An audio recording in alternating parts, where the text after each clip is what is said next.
Good morning. Good morning.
Good morning.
Good morning, everybody. We're gonna start the meeting in 5-10 minutes. Okay, I mean we're gonna start at 9:30 or maybe a couple of minutes after that.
Good morning.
Good morning, everyone.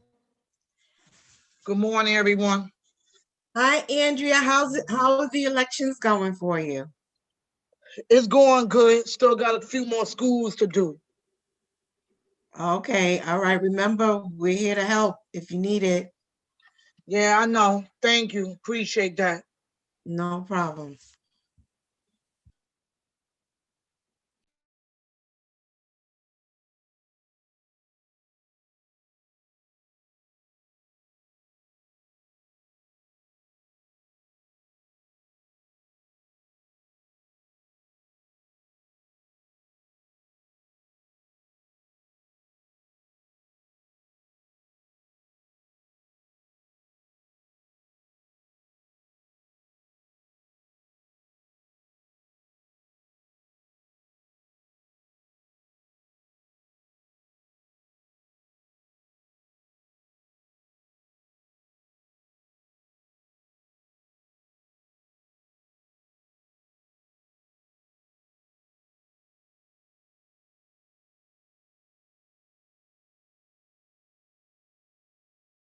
Good morning.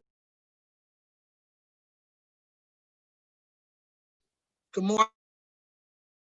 Good morning, Francis. Good morning, Andrea. Hey, Francis, how you doing today? Good morning, Dr. Cody. It's Jackie. Thank you, Jackie. Good morning, everyone. It's Rashida. Good morning, Dr. Jackie. Hey, Rashida girl, how you doing? Yes, Good morning, Rashida. Hey, Andrea. I'm like, hi, Andrea. I got it, Andrea. How you doing? Hey, I'm Marco. hanging in there. I'm all right. Yeah, that's all we can do, my love. That's all we can do. Keep pushing. I'm still waiting on a call. If you need to call or email, you know. Yeah, I know. Thank you. Jackie said the same thing. I appreciate y'all guys. That's Thank right. you. That's right. That's Thank right. you both. All right. All right, good morning, everybody. Let's get the meeting started. Good morning, Marco. Good morning, Andrea. We're gonna start with roll call. So we have D1, which is me, I'm here. Leonard from District 2, I think I just saw him joining. I'm here. Yeah, in fact. Jimmy, District 3, she's here. Rashida, I saw you before. Here. Jacqueline from District 5, I don't see her yet. I'm sure she'll join a little bit. District 6, I don't think she's here. Now it's 7, although Lourdes from District 8 is here.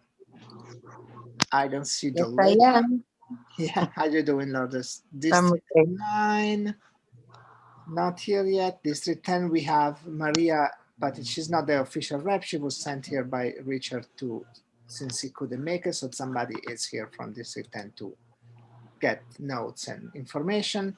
Miriam, District 11, I don't see her yet. Doris, not yet from 12. Celia from 13, not yet either. Just 12, 14, I think you're here, right? I saw you before. So you got pancakes in there whenever you're ready, right? Maybe not, 14, I don't see 14. District 15, don't see yet. 16, 17, 18, 19, not yet. 14 just came on, Marco. Oh, cool, thank you. Great, so 20, Janine, I don't see her yet. I see Randy, how are you? Good morning, Marco. How are you? District 22, you're here. Good morning. 23, not yet. 24, I think I saw Mati before. Yeah, there she is. Good morning. Good morning. Frances, District 25, I think she's here as well. And 26. Do we have 27? Yes, we do. Jessica from 28, she's here, right? Good morning. Yes, there you are. Present. District 29, I don't see her yet. 30, I don't see her here. 31 actually sent us a message she was not able to make it. And 32, are you here yet? Not yet. Andrea from 75, I saw you. I see You're here, Cecilia. Marco. Yeah, how are you? I see Cecilia from Brooklyn High Schools. I see Jackie from Manhattan High Schools. Sherry from Queens High School. And I don't yet see Aaron from Staten Island High School. Okay, great. So we are done with the roll call right now. If you notice that somebody that was not here right now joined, maybe make sure to send me a message or something so that I can add them as present. So we, like I sent a message earlier, we have a little bit of a pack agenda, particularly because historically we've been taking a long time with bylaws. So we have 45 minutes today for bylaws, and hopefully we'll be done with it in those 45 minutes. But if we are not, we really need to finish that. And don't forget that we can always go back to it. There are a lot of things that really need to be updated in these bylaws because they are being very old. And if there is like a little detail, and I'm gonna refrain myself as well to like bother with little details. If there is little details, we can always like discuss it and change it next month, change it 2 months from now. The important thing is that we have actually like the main body of the bylaws updated, and then we can fix little details as we go. We have 3 meetings that we need to address, 3 meeting minutes that we need to adopt. In March, when the pandemic started, we just never adopted the meeting for the last meeting that was right before school closed in March. And I sent that earlier to you guys. Then last time we ran out of time before being able to adopt the September meeting, and we also have the October minutes. They were all sent to you this morning. Sorry, I wanted to send it before, but I didn't have the time to do that. If you want to take a couple of minutes to look at it, we don't have the first guest is going to join us at 9:45. So we have a few minutes if you want to have a moment to review them, and then we can adopt them and be all up to date with minutes.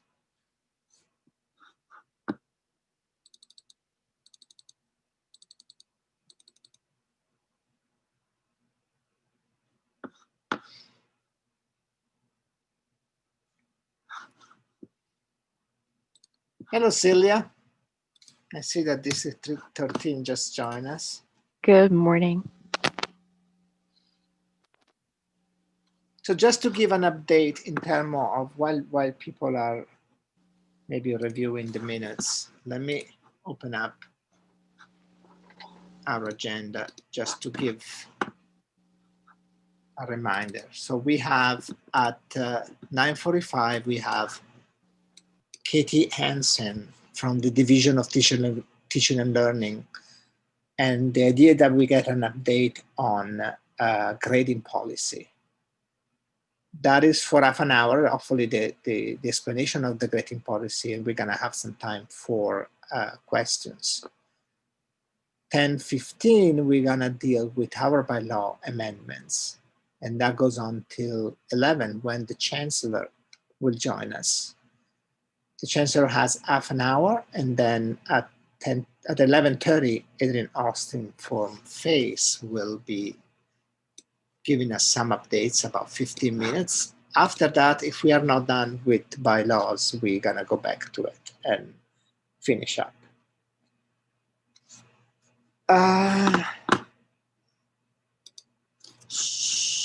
So is there any amendments from the meeting notes that we have? Anybody noticing something that should be fixed?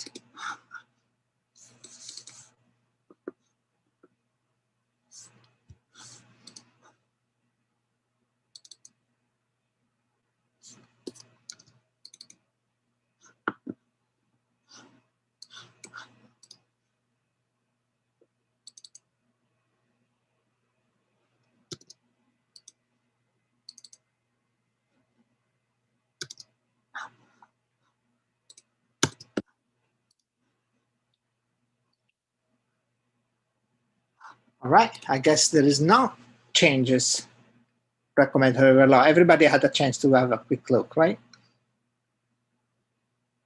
Okay, so we are adopting the minutes for March, September, and October. We still have... Marco, we need to adopt them one at a time. We can't adopt them all at once. Okay.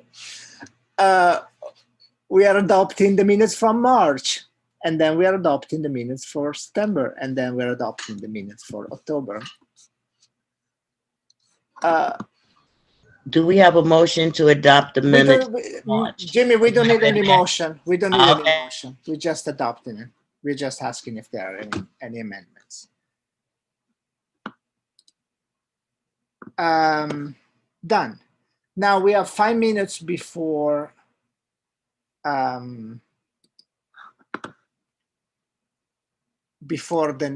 first guest. I know that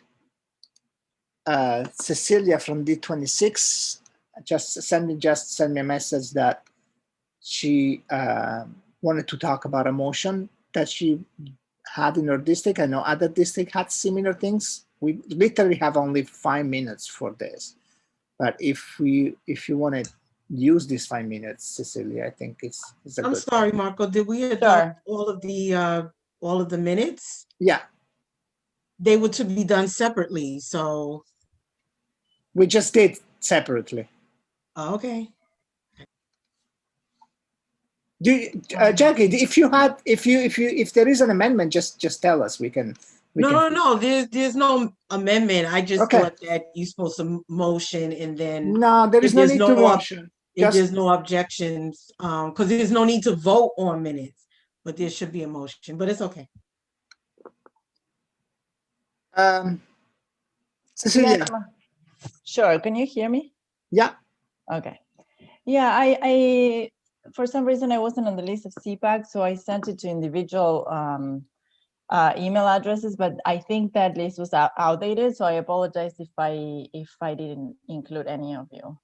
But I'd like to read it. It's just one page. You don't have the time to really read it because we literally have 3 minutes. Just give us a summary. I'll just mention. Sorry. Okay. No, it's okay.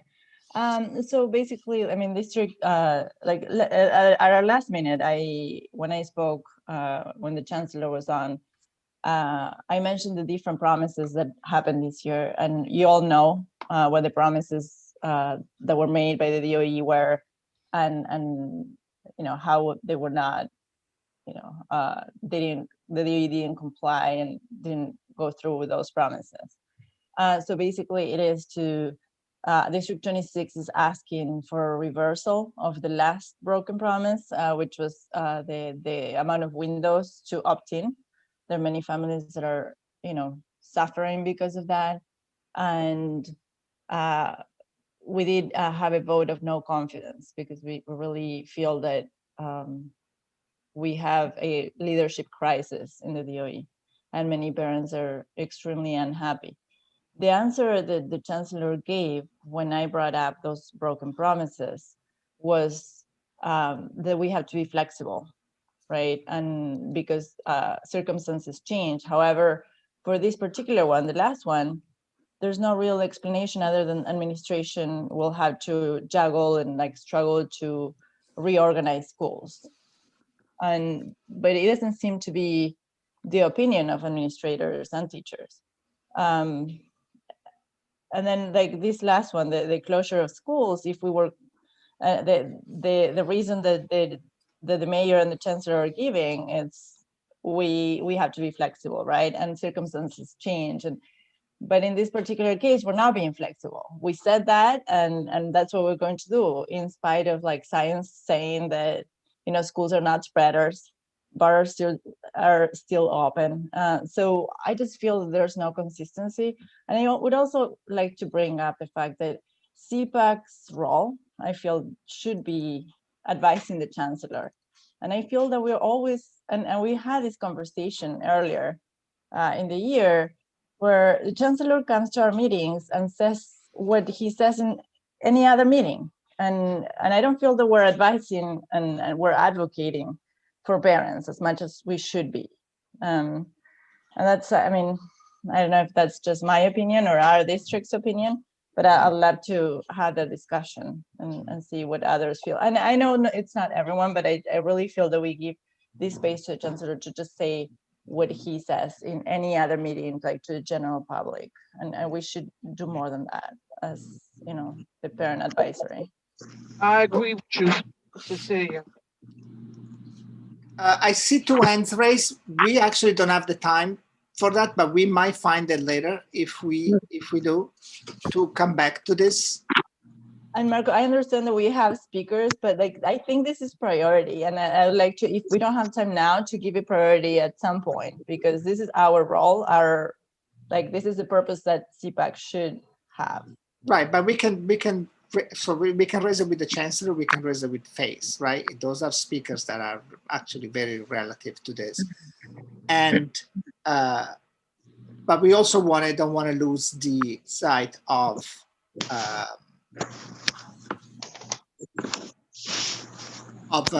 grading policies in these times, right?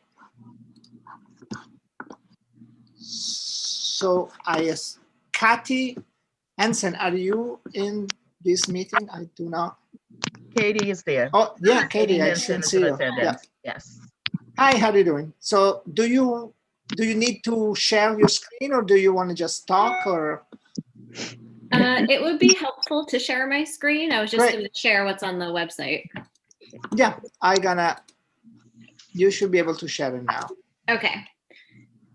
All right. Just give me 1 second to set that up.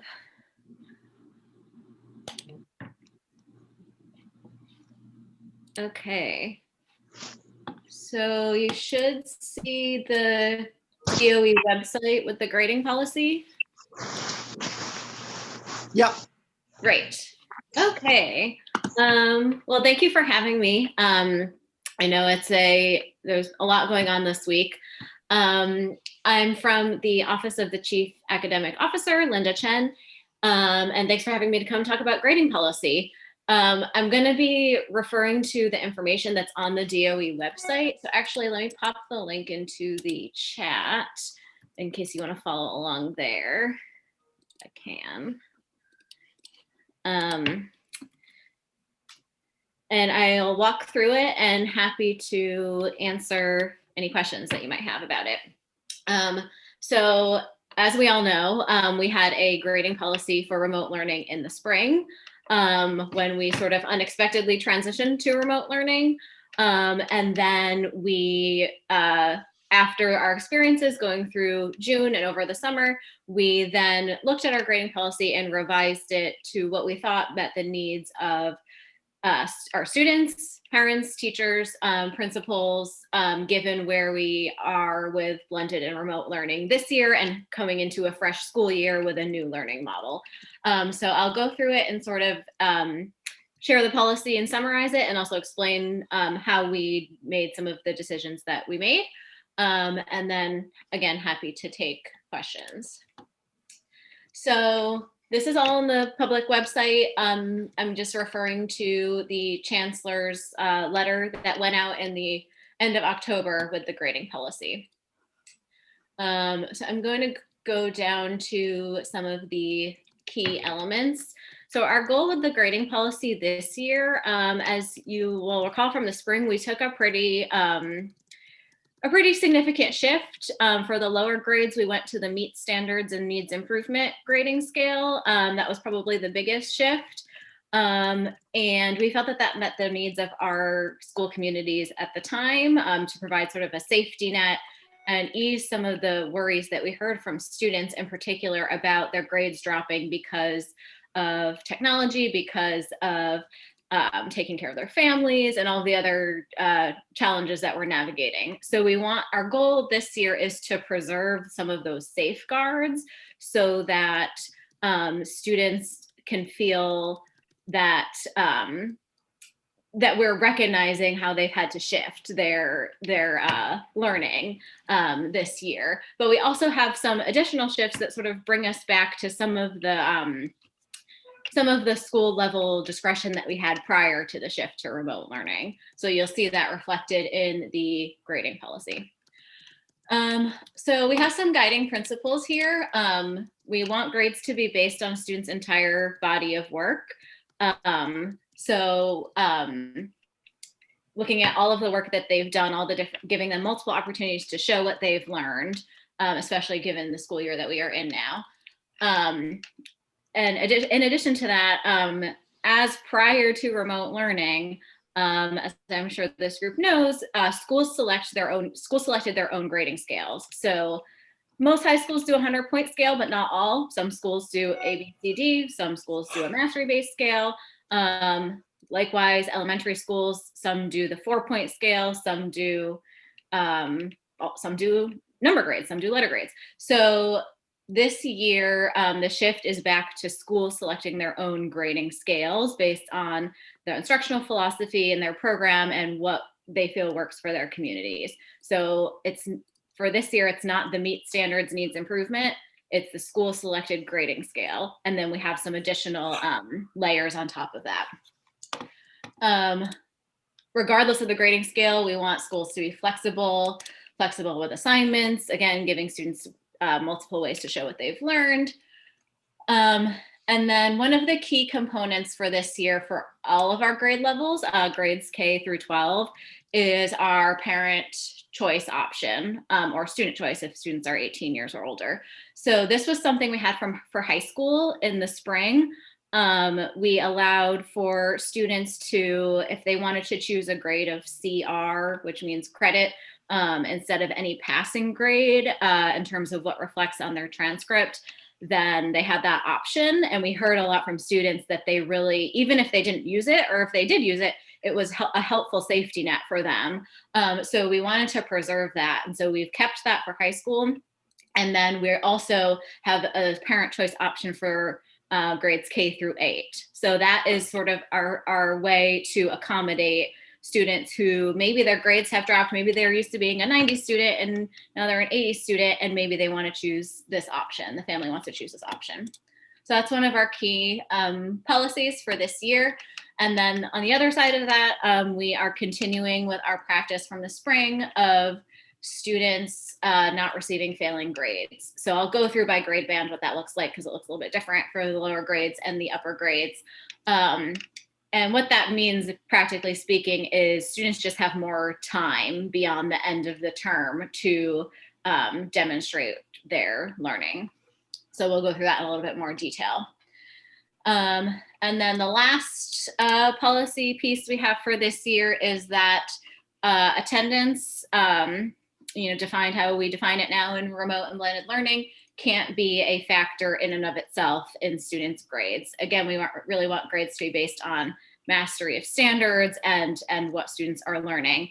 Of course, it's critical for students to participate and come to school. We all know that. But in terms of the calculation of the grade, it can't be a separate factor.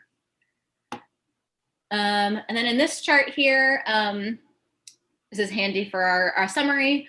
3K and pre-K, we don't have report cards, so this doesn't apply for our little ones.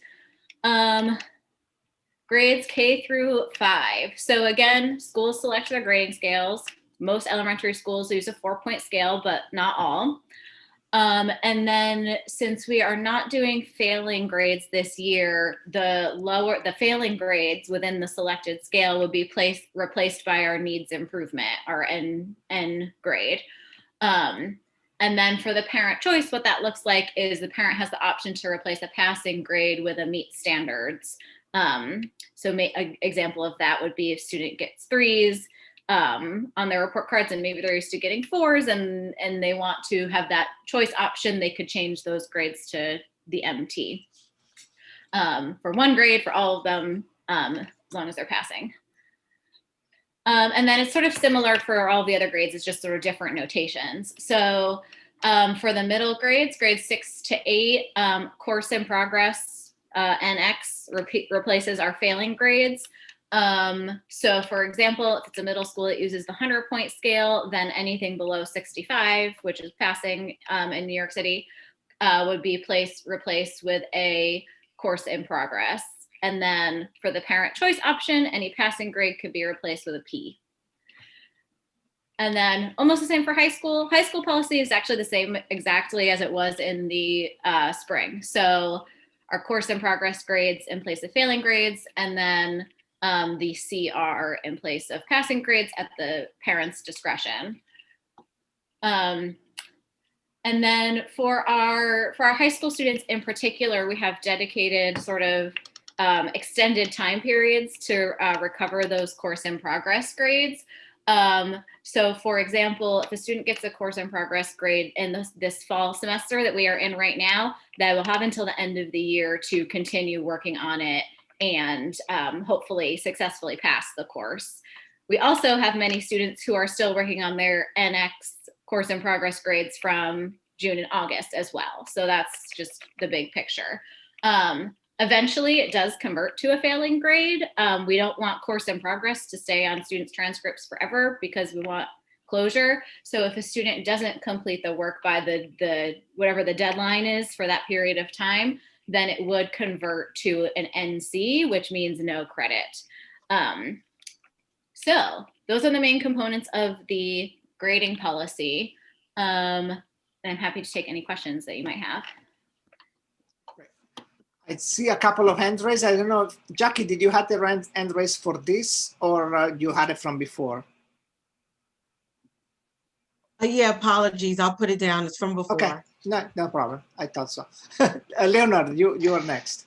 Yeah, hi. I just wanted to make sure that you, if you could, I don't know if you're still sharing the screen, but yes, I have two kids who are in high school. I also have a third grader, and I can tell you that our high school guidance counselor for one of my kids' schools told us that any grade that is listed as a pass-fail or with that kind of an option, the schools will assume that a student got below an 85 in it. And I just think that, or the colleges will assume that. And I just think that needs to be made clear to parents, because people are under misassumptions that if they just, that it's not going to matter or it wouldn't count for college admissions. So I think that there should be a disclaimer, at least you guys should let people know that just because someone is taking a class pass-fail, if someone is applying to a college, the college may make certain assumptions about that grade that is below a certain number. So in our case, my son actually had a, I hate to say this, but he had an 87 that he wanted to drop, but we were told not to do it. So I just think that's, and we had done it for another child of ours also. So I just think that should be made clear to parents, because I think that's something that could affect college admissions down the line. Yeah, thanks for sharing that experience. So for the one thing I should have mentioned is for this grading policy, we had and are continuing to have a lot of conversations with our post-secondary partners, particularly CUNY and SUNY. And so I don't think it should be the case, at least speaking for those partners, that they should be assuming that that either the NX or the CR pass equate to a certain grade. That's not the intention in our policy. So I wonder if that might be a misunderstanding.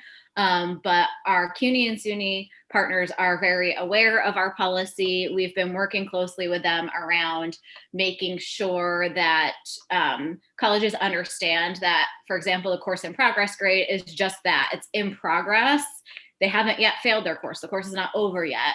And likewise, to understand that the parent choice, it doesn't mean they got below a certain score. That's not the intention. So that sounds like something that I would raise with the principal or the superintendent.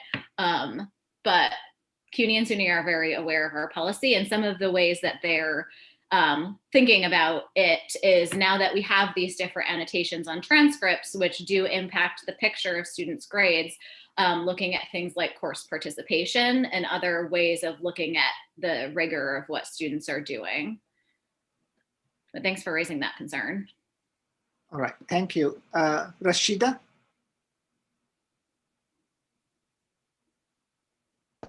Hi, can you hear me? Yep. Yep. Yeah, thank you. Good morning. I wanted to ask a question around the time frame of choosing these final grades. So, for example, at the end of the year, if I choose to just, if I choose, what is it for fourth grade? What is she for? Yeah, fifth grade. She's in the fifth grade. Meet standards. That'll be at the end of the year, right, Katie? So I guess right June. And do I have it?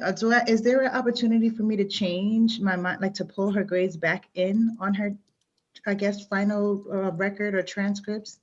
Parents were asking, like, if they, Yeah, sorry, I didn't mean to cut you off. No, go ahead. Thank you. Yes, so our goal with the parent choice is, so you get the final grade, which would happen in June, mostly for elementary. Also, you know, we have semesters and other terms in the upper grades. So you would get the final grade, and then there's supposed to be a period of time after that in which the school would say, okay, here's your time to make your choice.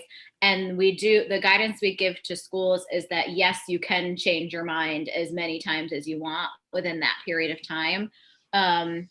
Don't have all of the deadlines right in front of me, but to use an example, for June, we gave all the way through into this past September to make the choice, because actually we're giving through November. Sorry, Chris, correcting myself, to make the parent choice, because we know that it is not like it might not be a simple choice and you might change your mind. So that is the intention of the policy. And the school will tell you the specific deadlines for your school.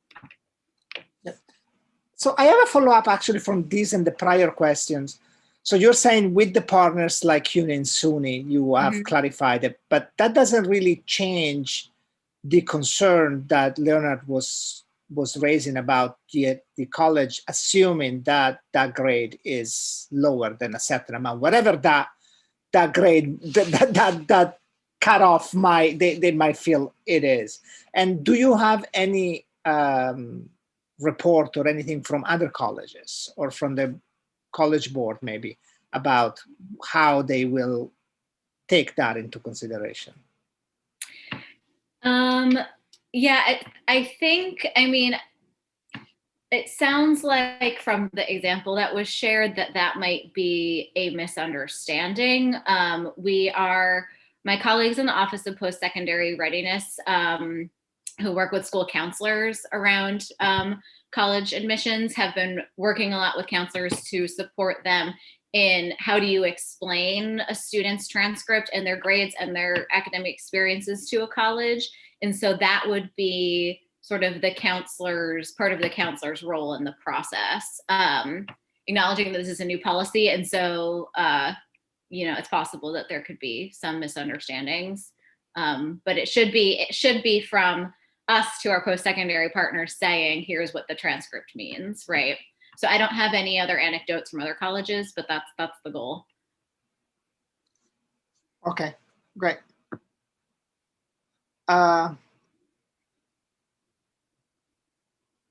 Any more questions, guys?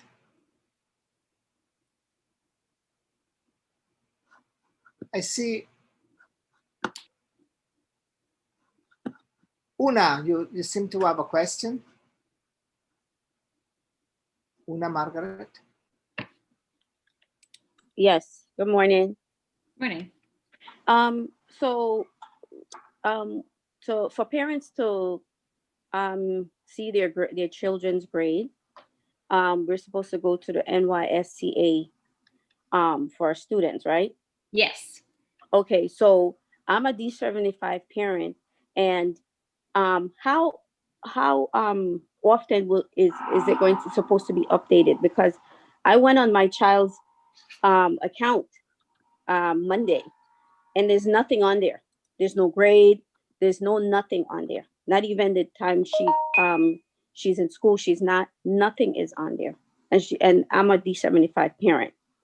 So I'm saying if I'm having that issue, other parents are having that issue also. That's what I'm believing. Got it. So in your New York City Schools account, you should be able to see, so it has the marking period grades and the final grades. And so the schedule for that is going to be dependent on the school, and you'll know your school schedule, right? If it's like 3 marking periods or 4 marking periods. So that would be the frequency at which it's updated. Different schools have different marking periods that have ended or are ending, you know, around this time. So that would be when you would expect the grades to appear. You should also be able to see all the previous year's grades. If your student has been in the DOE, there's like a previous grades, there's a current year grades and the previous grades. It's like 2 separate tabs in New York City Schools account. So that would be another place to look. You should be able to see your last year's grades. And then I think you mentioned the schedule, so I can talk to that. You should be able to see this schedule if your student is in grades 6 through 12. And this is District 75 or any district, it should be the same. If your student is in grade 6 through 12, you should be able to see the schedule, because those are the grade bands where we do the blocked out schedule with periods and days of the week. For elementary school, we don't have the schedule in New York City Schools account. So that's what you should see. If you're not seeing that, then that sounds like potentially something to raise with the school. It depends on their entry of the data into our system. Thank you. Sure. Thank you. I don't see any other hand raise, so I guess these are the questions. Great. I appreciate your coming and your Thanks for answering having your me. questions. And that actually gives us a little bit of time to go back to Cecilia. That was, oh, actually, Leonard, you raised your hand. Was this? No, I was going to talk on Cecilia's point. That's all right. Oh, I'm okay. sorry. Okay. Thank you very much, Marco. Cool.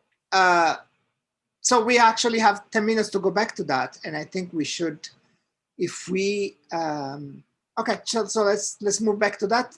Cecilia, if you want to take it back, and Leonard and she'll be back. And Jackie wants.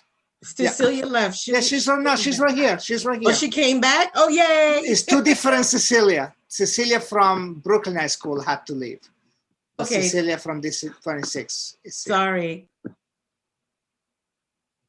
Oh my God, I think I mean, I don't really need to go on. I would just like everyone to chime in and see. I mean, I saw several people did say that they agree. I feel that we should revisit what our role is as CPAC representatives of each district, and I think we really have to represent our parents' voices, and we have to make sure. I remember there was one meeting when we got really organized and everyone said something, and I think it was at the beginning of the school year, and I felt in that meeting we're really advocating for parents, and we're letting the chancellor know what all parents in the city think and feel and are affected by whatever decisions were being made at that point. I think we should do the same now. And okay, so what exactly are you suggesting? Or maybe there are other people, since lots of people are jumping on to the issue, that have a suggestion, or something practical that we could or should be doing. I think Leonard is raising his Yeah. hand. I'm here. Yeah, look, okay. Yeah, so thank you. So first, I mean, I'm going to tell you right now, I mean, I may have to jump off because I have remote learning issues with my son.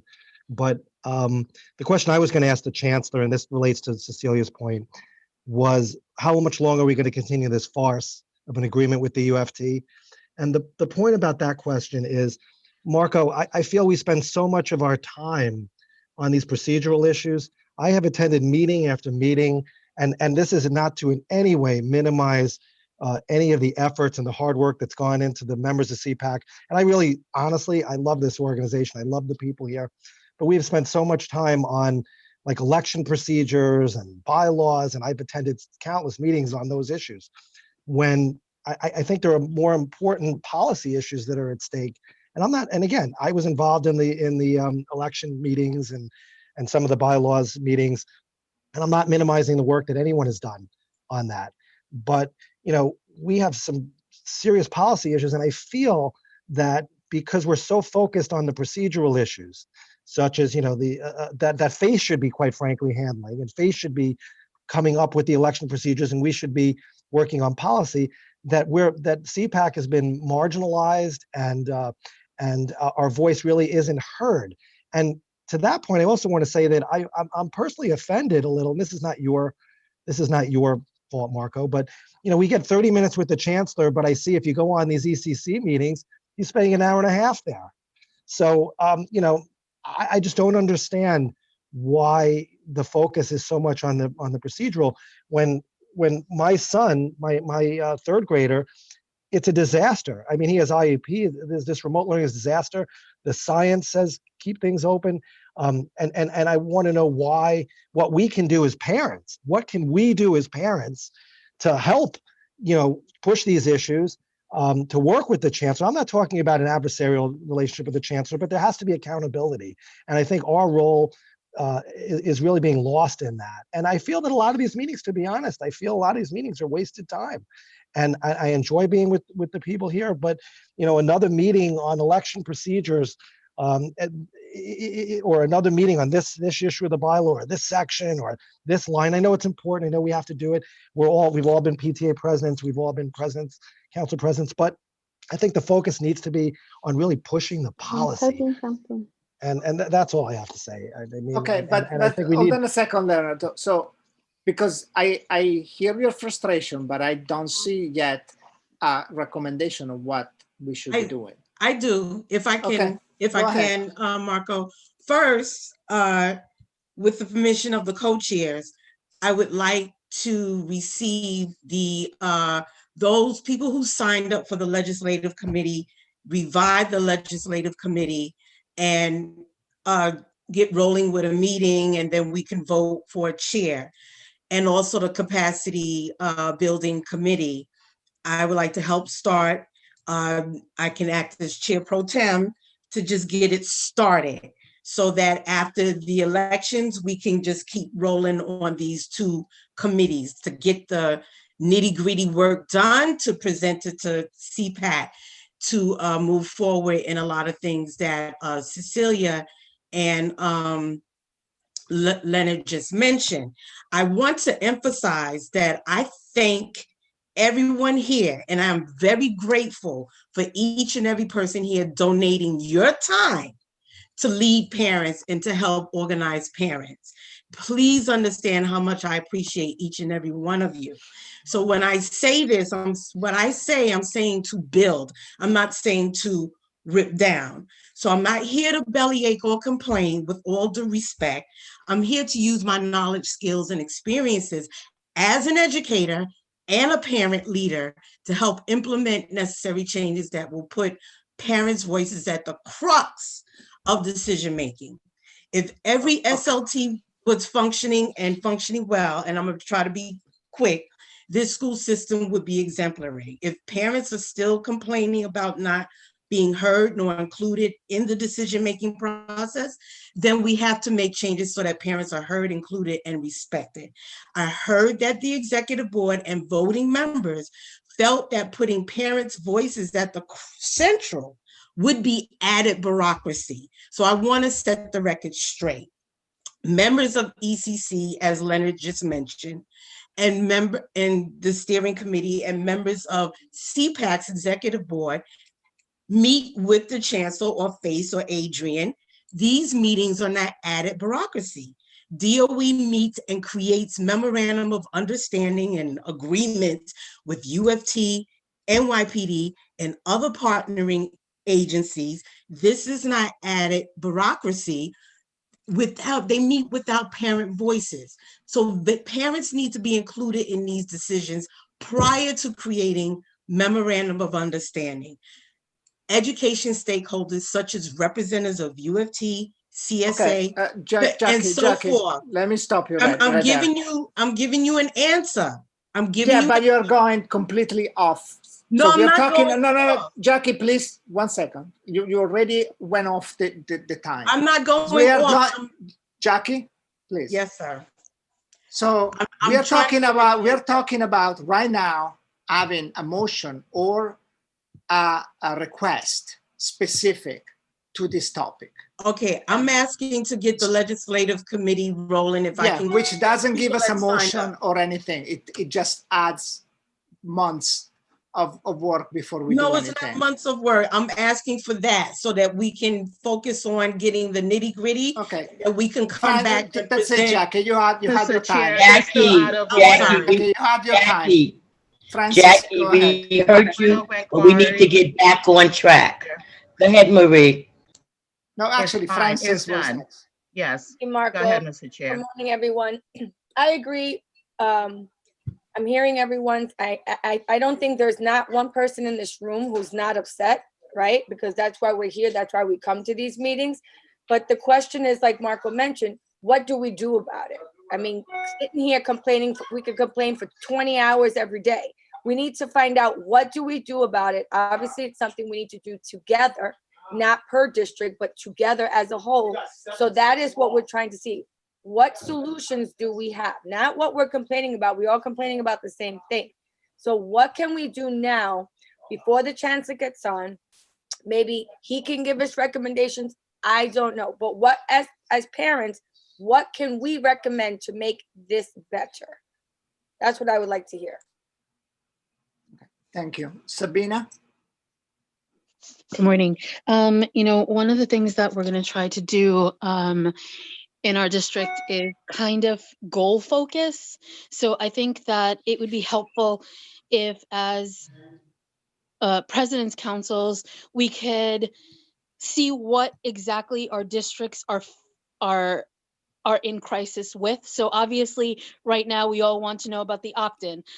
We all want to know about the COVID testing. Like there are certain topics that are across the board and then a little more specific district wise. So maybe if we had those goals before we met as a CPAC now, we could make sure that those issues are being addressed. So, like Cecilia had said, she made this resolution. I'm sure that's almost universal for all of us. And that should be the topic of the 20 minutes, not his spiel, because you're right. He sits on 10 different, meetings. We all hear the same thing. So, he doesn't need to give us an introduction of what's going on. We want to know, tell us more about this option. You told us we were going to have opt-in options and we don't have them. So what can we do now with that?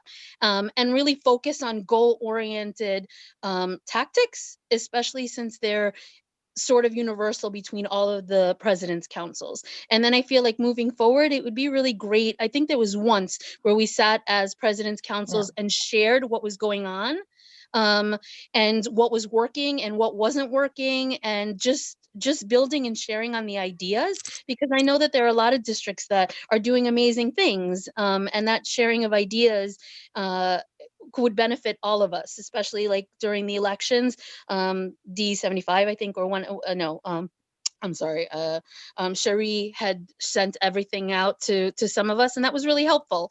So yeah. Great. Sorry, that was it. Thank you, Cecilia. So I'm sorry if I came across as like just complaining and not giving any solutions. I didn't mean to say like, and that's why I wanted to share the letter. And I understand that we don't have time to read everything we have, but I will share again. I'm in the list of CPAC again, so I can share it with everybody. And I think we should do things like that, right? Like we have a position. If like our district is asking to reverse that decision of offering only one window to opt in for parents.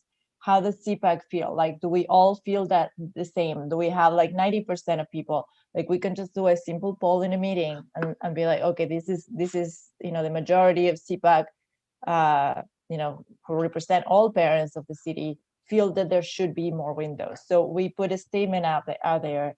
And I don't know, like I know that the vote of no confidence is extreme, but I feel that it's maybe something that we can do or we can discuss. And not, obviously I don't want to dictate what we have to decide on these issues, but I think we should discuss them and we did it once, so we can do it again. Like we were all like super organized with like, we chose, or people volunteered to read one of the questions. It wasn't necessarily the question of the individual or even the district, but we came up with the important issues and the questions, and we all asked the chancellor.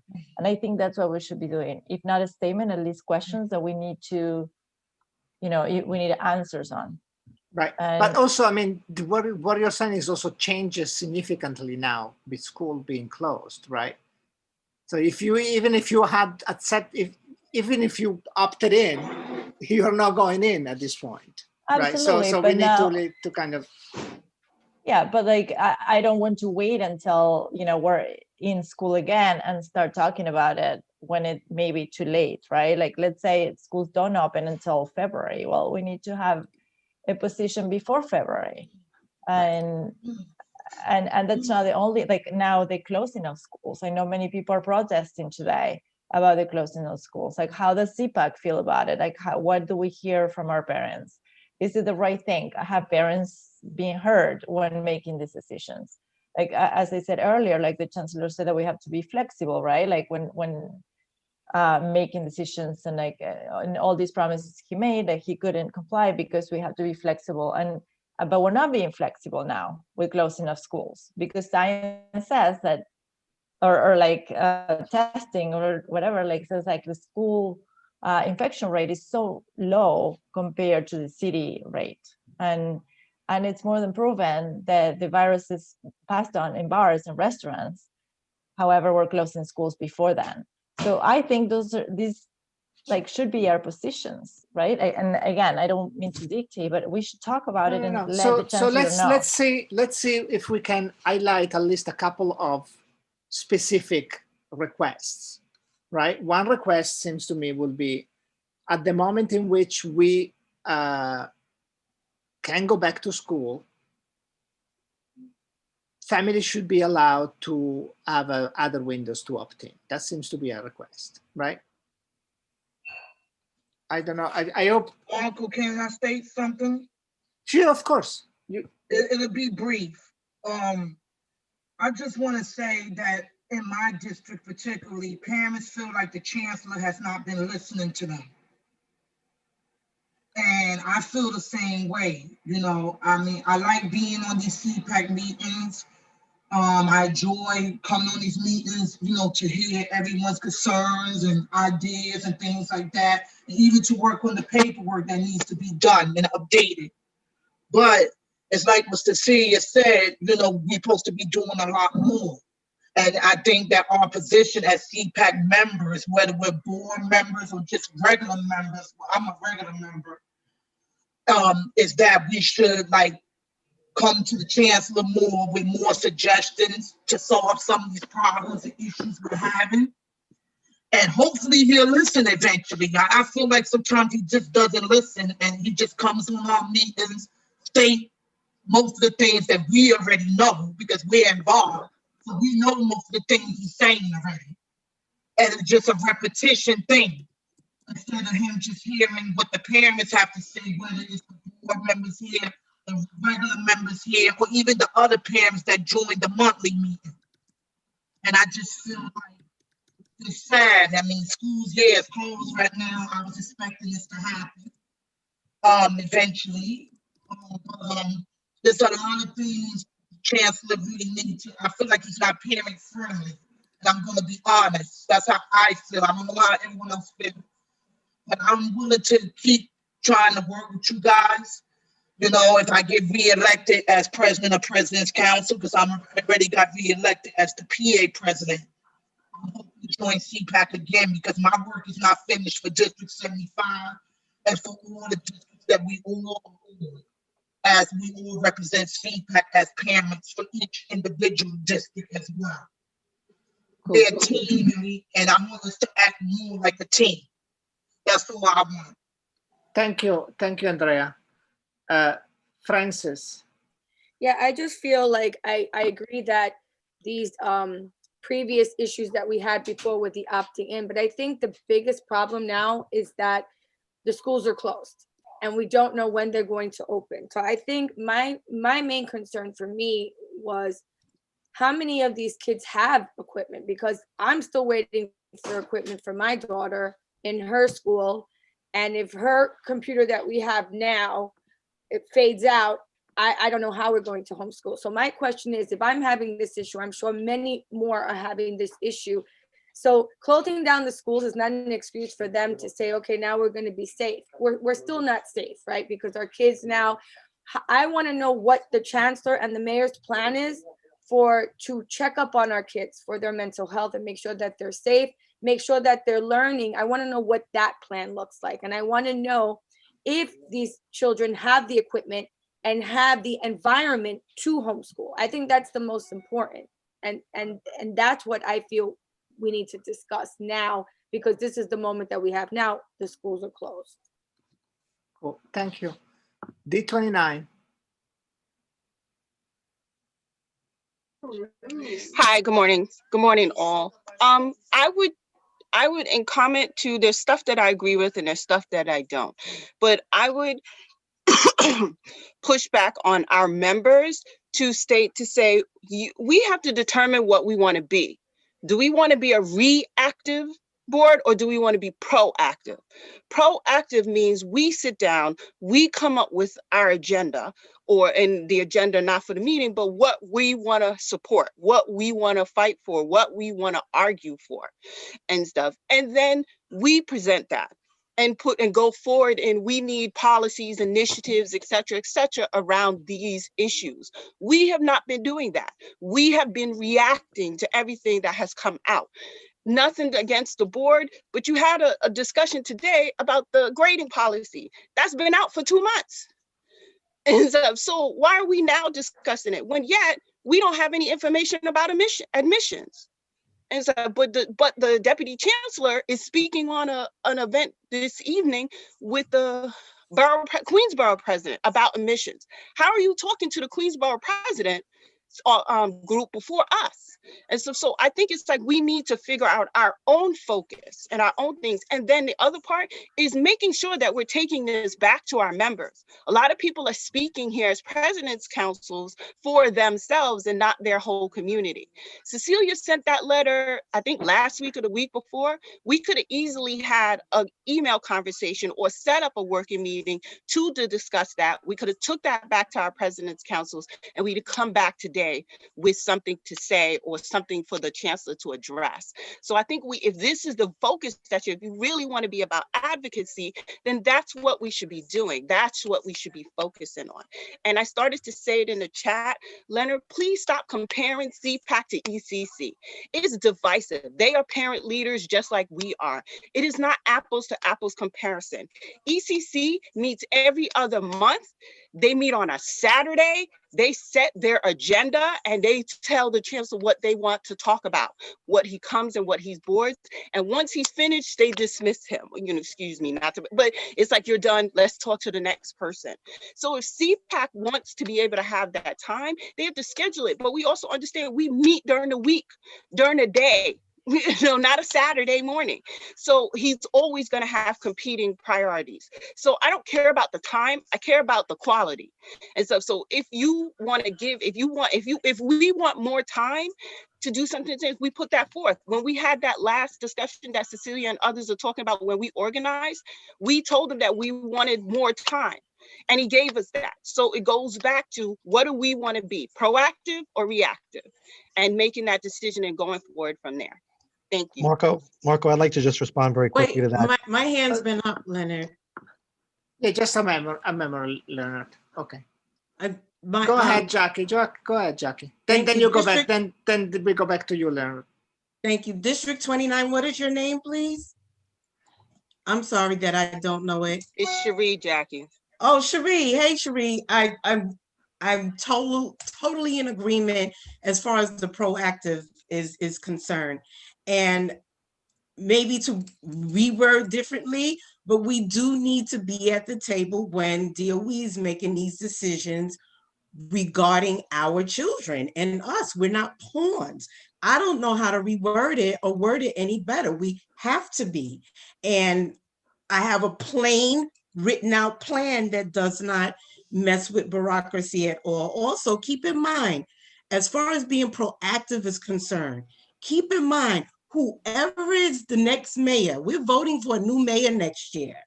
That mayor might want to, is more than likely that mayor is going to look for a new chancellor.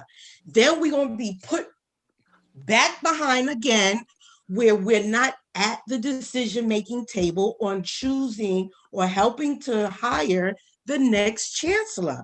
We pay the salaries of all of these people. For the mayor, even the governor, the chancellor, everyone in DOE, we pay their salaries. We need to be at the decision-making table. And like I said, maybe I have to reword it, but there's a plan. There's a way. We could sit down and formulate either committees. You call it committee, you could call it a working group, you can call it a team. But we need to be in partnership with educators at central level to make these decisions, to be part of the decisions. And I have a way how. All right. Leonard, you wanted to talk, right? Yeah, I just want to respond. So I'm not trying to be divisive, but I have an issue when CPAC is an official organization, that we are if you look at the hierarchy, we're actually an official organization, not a organization that a few people put together that seems to get a lot of time. I have nothing wrong with anyone else getting the chancellor's time. I'm asking for equal time. And the fact that you can spend 30 minutes a month talking with us at this level, where we're all where we're all President's Council representatives, to me, just shows, quite frankly, a lack of respect. So I'm sorry, but 30 minutes to discuss these issues once a month, when there are other groups that seem to be getting 3 times the amount of time, is an issue. And we all know, and this is not anything dismissive about Chancellor Carranza, he can sometimes be wordy in answering questions, and he might spend 15 minutes answering one question. But I think each of us should have the opportunity to question him about issues, and we should come to some collective consensus. I absolutely agree. But when you limit that time to 30 minutes and give other organizations that are unofficial, I have a problem with it. I became a part of this organization. I'm the designated representative. I've been a part of this group, which I really enjoy for years. And I just think that based on the time that I'm putting in and everyone else is putting in, we should get the same level of respect in terms of our time. And that this organization, CPAC, should get the same level of respect from the DOE. We should be included in these decisions. But if we don't assert ourselves, if we spend all our time on procedural issues, no one's going to take us seriously. That's the reality. No one is going to take CPAC seriously if they said, "What did CPAC do?" Well, we had a meeting about cafeteria meals, and we spent. Okay, Leonard, sorry if I interrupt you now. Let's go back to what we were talking about. Can I say something 1 second first, Marco, real quick? Just wait 1 second, Andrea. So first of all, I just got a message. The chancellor is not going to be able to join us. Right? I don't know whether it's related to the fact that we're having this conversation right now or whether it's unrelated, but that's the message I just got. The mayor's press conference is always at 10 o'clock. And so he's on the press conference with the mayor. Well, it was supposed to come at 11 anyway. So the other thing is that actually give us time, so that time we can actually spend it in actually drafting a motion and having very clear requests during that time. Okay, we already have one very clear, which is allow more windows to opt in blended learning. Of course, that is the moment the school reopen, but there are here other issues, and we can totally use that time for that if we want to. I have I thought I had another handout, but then Andrea, you can go. I just had a question. I had invited some other parents to come to this meeting, and they're being locked out of the meeting. Now, why is that? From District 75. What's that? Sorry, I had some parents that was trying to get into the meeting, and they're being locked out from District 75, like the CEC president of D75. He was trying to get into the meeting. And Marco, I'm sorry. Order. Marco, can I answer that? Can I answer that? One, Ms. Green, Ms. Green. No. The order is that CPAC reps will be the one directly on Zoom, and that have been established. Anyone else was to go to the live stream. Andrea, we're only having our reps. I just told them that. We're only having our reps directly on onto the Zoom, as well as the face presenters and so forth, but no one else should be directly into the Zoom. All right, no problem. It should all right, no problem. I told them to go to YouTube that it was being streamed. Okay. This is the link. Andrea. I just posted a link to the YouTube stream, by the way, on the chat. Marco, that rule has to be made for everyone, including people representing a CPAC representative. Celia? You have your hand. It's okay. We'll come back to it. But I want to ask, one of the things too that we want to get to is the bylaws.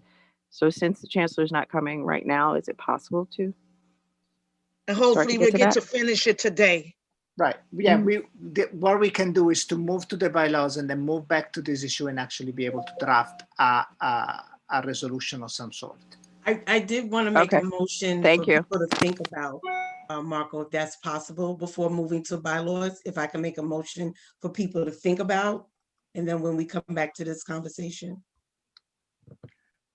Go ahead. Go ahead. What's the motion? I would like to make a motion for CPAC to create or establish an entity or team that would work with the chancellor when to meet with partnering agencies such as UFT, DYCD, and YPD on making decisions and proposals to bring back to CPAC to discuss before decisions are made or before decisions even go to PEP for a vote. So actually, the executive board is already that.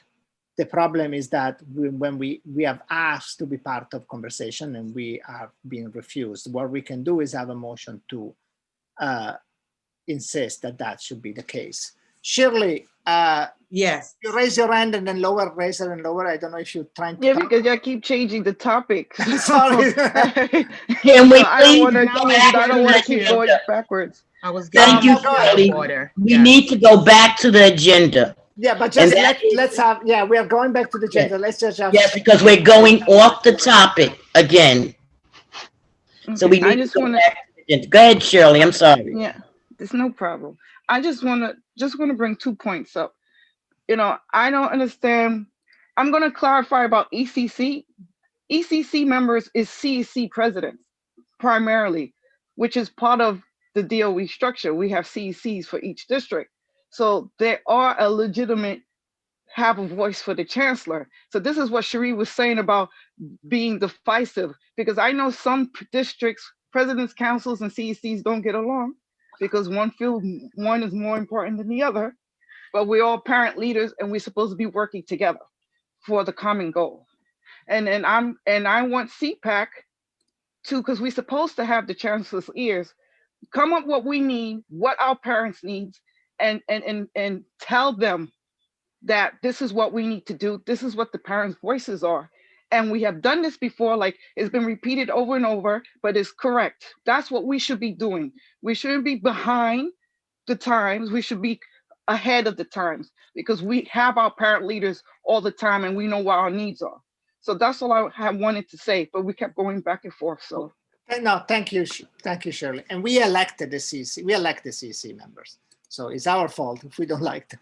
We can't complain. And I love mine, by the way.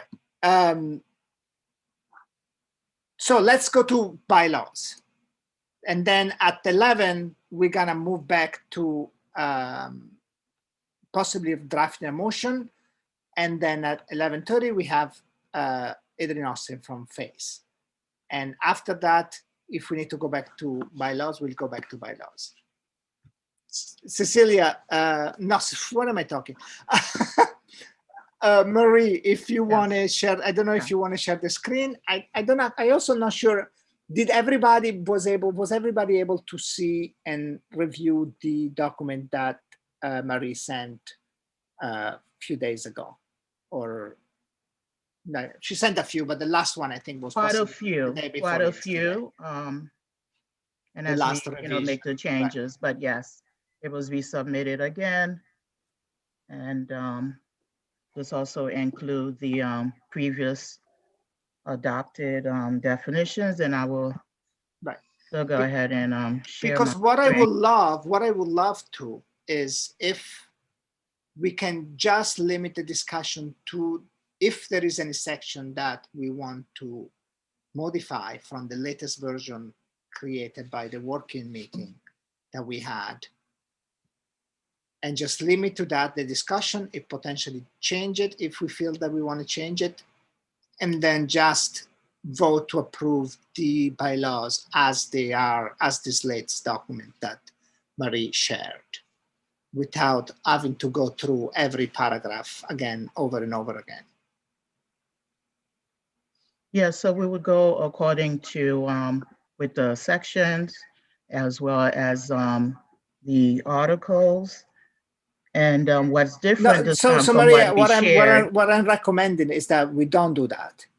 That we simply ask for anyone to raise if they have something that they would like to change from the latest document that you shared.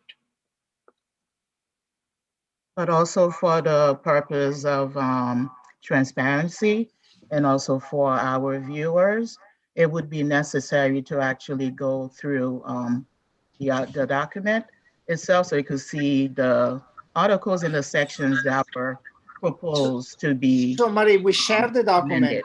We Yes. share the document with the members, which are the people that need to approve it. We can, once it's approved, the document becomes public and will be posted on our website. So anybody that has, anybody from YouTube that would like, that is interested in reading our bylaws can look at it then. And I just feel that we have so many other things that we want to work on, that if we are able to quickly go through it and only discuss the section that we want to discuss, and we might be able to actually get it done quickly. And Cecilia, have your hand raised from before, or is it about bylaws? Well, I wanted to ask this. I feel that like it will take a long time, and I do hear Marie's point that we like transparency, we may have to do it. I have no problem with not doing it and doing it quickly. But if it will take some time, I would like to make a motion to table bylaws and to talk about what most of us feel that is priority. Okay, so we kind of have to change the bylaws because otherwise we cannot have an election next month. Okay. Can we do that part only, or? No. So I would go with the directives of chair, because there were actually some portions that were already approved during the working group meetings and other times.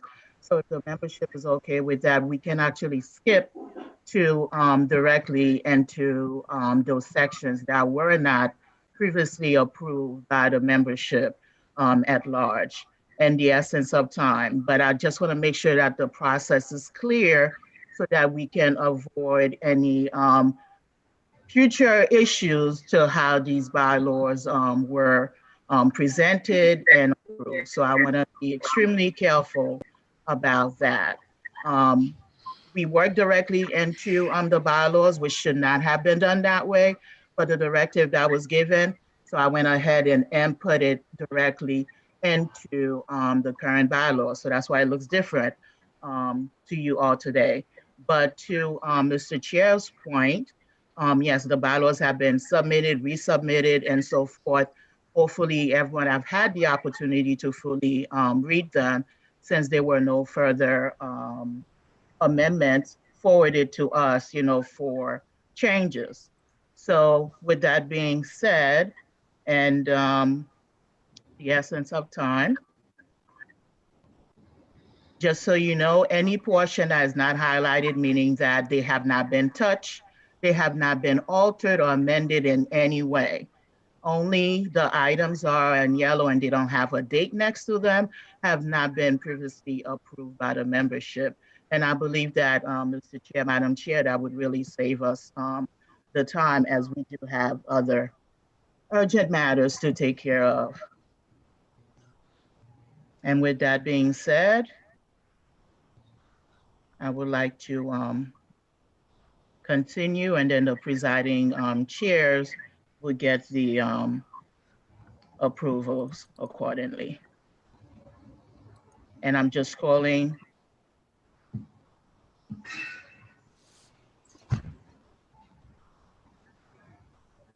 directly. Let me speed it up. And you will see some reference in there for March 12th. Yes, there were definitions that were already approved by the council. And that's the only reason why I'm going straight through them.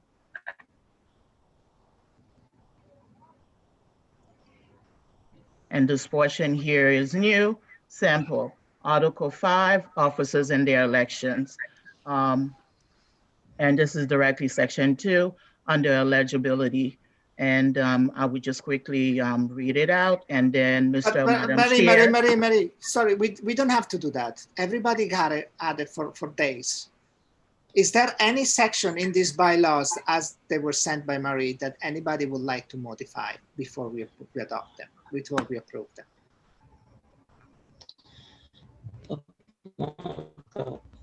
Marco, that's not the way it's supposed to be done. I understand we It want to can be get done them in many different ways. I don't think anybody wants to change anything from here. We can always go back if we want. And that way we approve them and we move on. We move on to the things that we actually want to deal with. So Jimmy, do you have a change that you want to recommend? I have no change. I've been through all the meetings. Right, exactly. Does anybody else has a change from the bylaws as were sent by Marie? Fantastic. Let's just put them to a vote.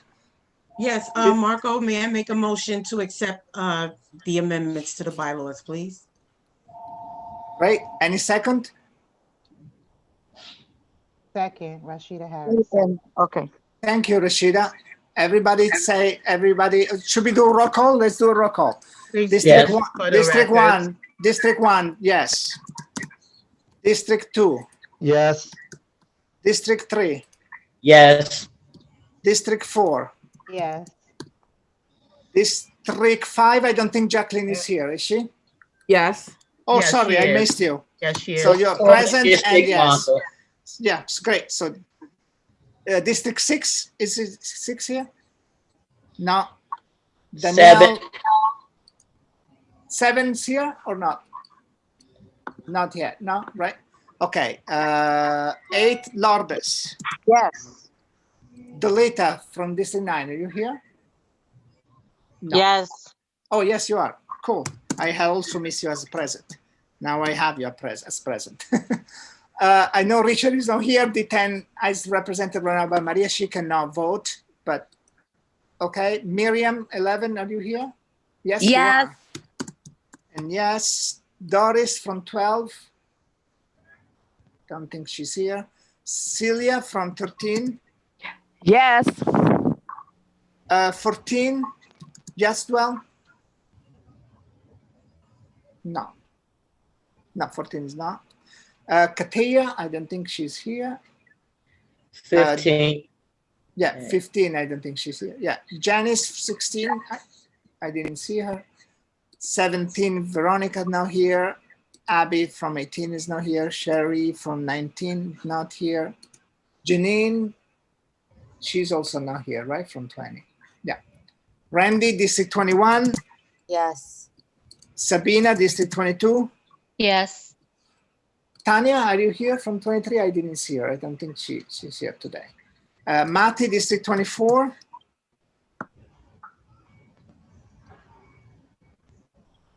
Mati? Me, I'm sorry, yes. Sorry. Cool, thank you. Francis, 25. Yes.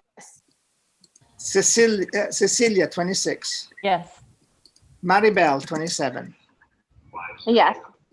Jessica, 28. Yes. Cherie, 29. Same. Was that a yes? I Said a couldn't hear. same. Okay. I don't think 30 is here. 31 sent a message that she couldn't make it. Jessie is here, right, or not? I'm here. Good morning. Hey. Yes. Andrea said District 75. I'm here. Yeah, is a yes? Yes. Cecilia, I see you got back. Brooklyn High Schools. Yep. Yes. Yes. No, I have the wrong name under. Okay.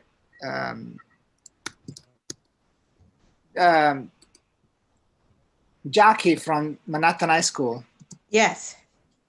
Sorry, let me also correct. I still had Martha as the name under Manhattan. And Sherry, Queens High Schools. Yes. And I don't think Aaron from Long Island, from Staten Island High School. Oh, yes, maybe it is. It is. Aaron, are you here? You're here, right? No. I see Staten Island Federation. Staten Island? Okay. Well, okay, I don't hear anything. Yeah. We'll get back to it. Doesn't matter. So. Oh, yes. Motion passes. We adopt these new bylaws. We're gonna distribute it and post it on the site. And just for a point of reference, Mr. Chair, only 2/3 vote of the voting membership present is only required to adopt the proposed amendments. So the proper term would be that the 2/3 vote, they have been officially adopted by the membership. Okay. Just for reference and for our yeah, record. thank you. And it was 5, 6, 7, 8, 9, 10, 11, 12, 13, 14, 15, 16, 17, 18, 19, 20, 21, 22. Was 22 in favors, 1 abstain. Excellent. Great. So we can go back to the prior topic that we were discussing. Marco, may I be recognized? Go ahead. Yes, I had a motion on the floor that you had amended, and the executive board or a group or whoever, but my motion is to establish that parent voices of this collective body, CPAC, have a seat at the decision-making table within Central, especially when meeting with partnering agencies. I need help rewording it or wording it however we want. Also, it has been brought to my attention, perhaps we can ask for a CPAC member to be a member of PEP. Yeah, Jackie, sorry to interrupt you. I think we should, is a great motion. I think we should go back to it maybe next time with the time to prepare it properly. Because right now we would like to actually have something to potentially send out today, not necessary, not general, which is great, which we need to have more opportunity to provide feedback and be part of policy making. So hopefully help make great. those policies better. I definitely want to emphasize then, please send me the list of those who signed up for the legislative committee so that I can, send out an invitation. I will always include the co-chairs. That's not the way we're gonna work on that, but that's okay. We'll work on it. We start discussion in the discussion list. Let me give it back to Cecilia so that we can get a motion for the subjects that we want to discuss today. Can I make a motion of our work on a statement with asks to the DOE, and we're happy, like the district is happy to use our statement as a starting point. We obviously can change it, but maybe we can put a Google Doc together like we did last time when we're all saying that it worked, and all of us have access to it and we can make comments. Right, so let's start highlighting the issues that we want to address. So one that we have is allow more windows to opt in blended learning. This, of course, once school is back. Another issue that Francis had raised was the social emotional of students and support in the remote learning. Right, Francis, you want to rephrase it maybe in a better way from what I paraphrased from what you were saying before? That was it, Marco. I just want, to focus on what's happening now. The schools are closed, and now we have to focus on making sure that the students have everything that they need to do this remote learning at the best of their ability, including making sure that their mental health is good. Did we just lost you?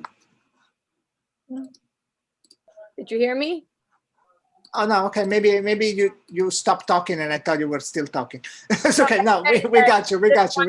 Sure, now that the kids so we request more focus in providing support and making sure they have the equipment remote and everything they need. Learner, both material devices and internet and emotional.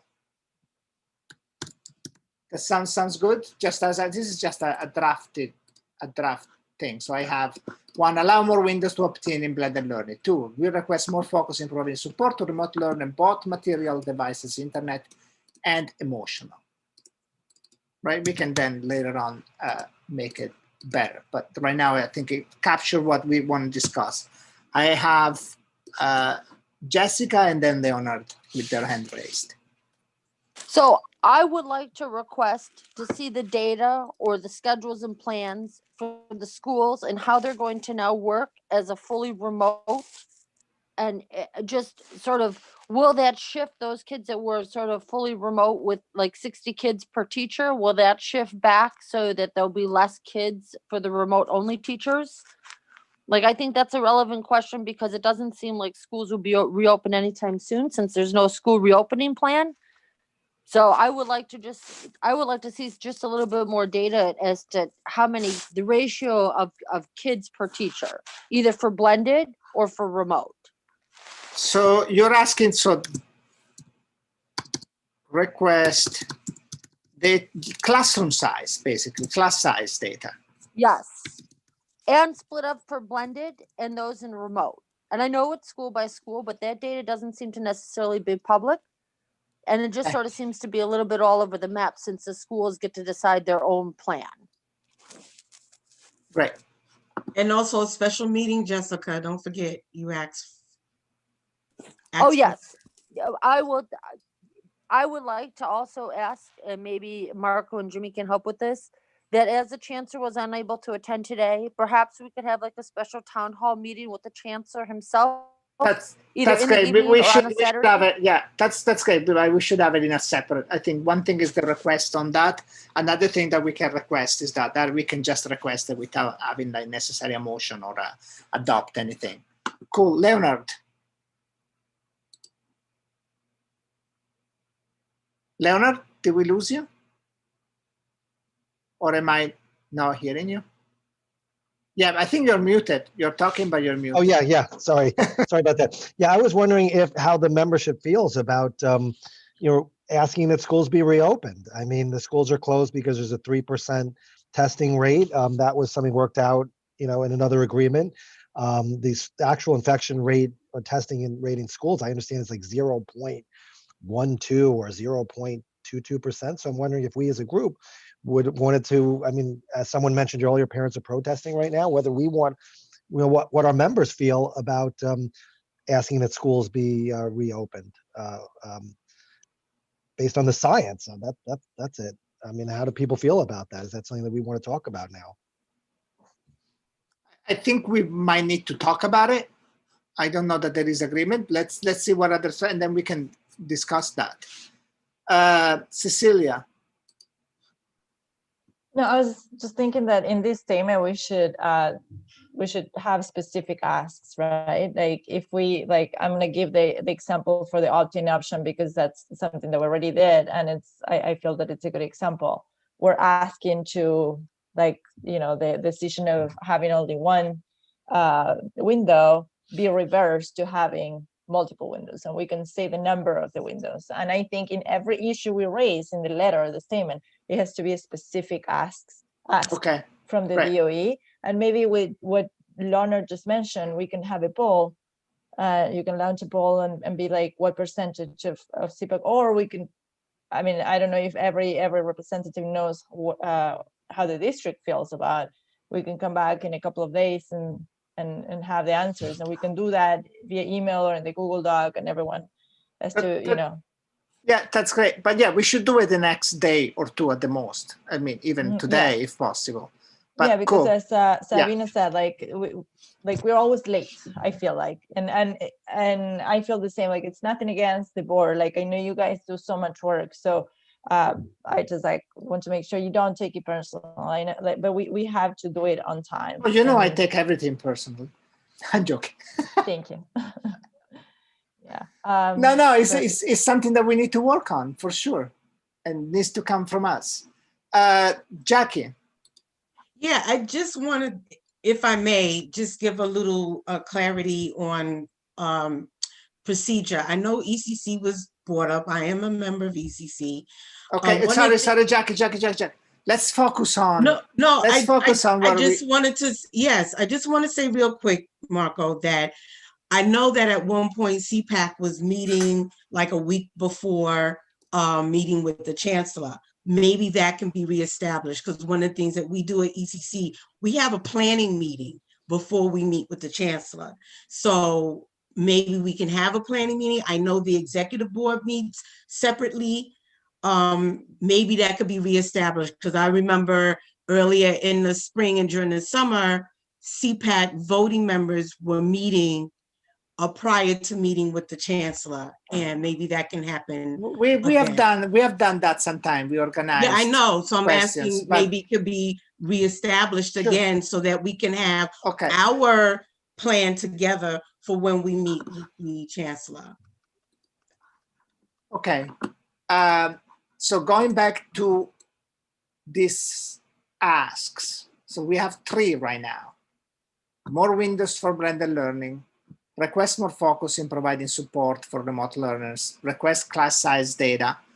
Then Leonard just wanted to say, do we want to ask for school reopening? Now that issue is a little more complicated, because also as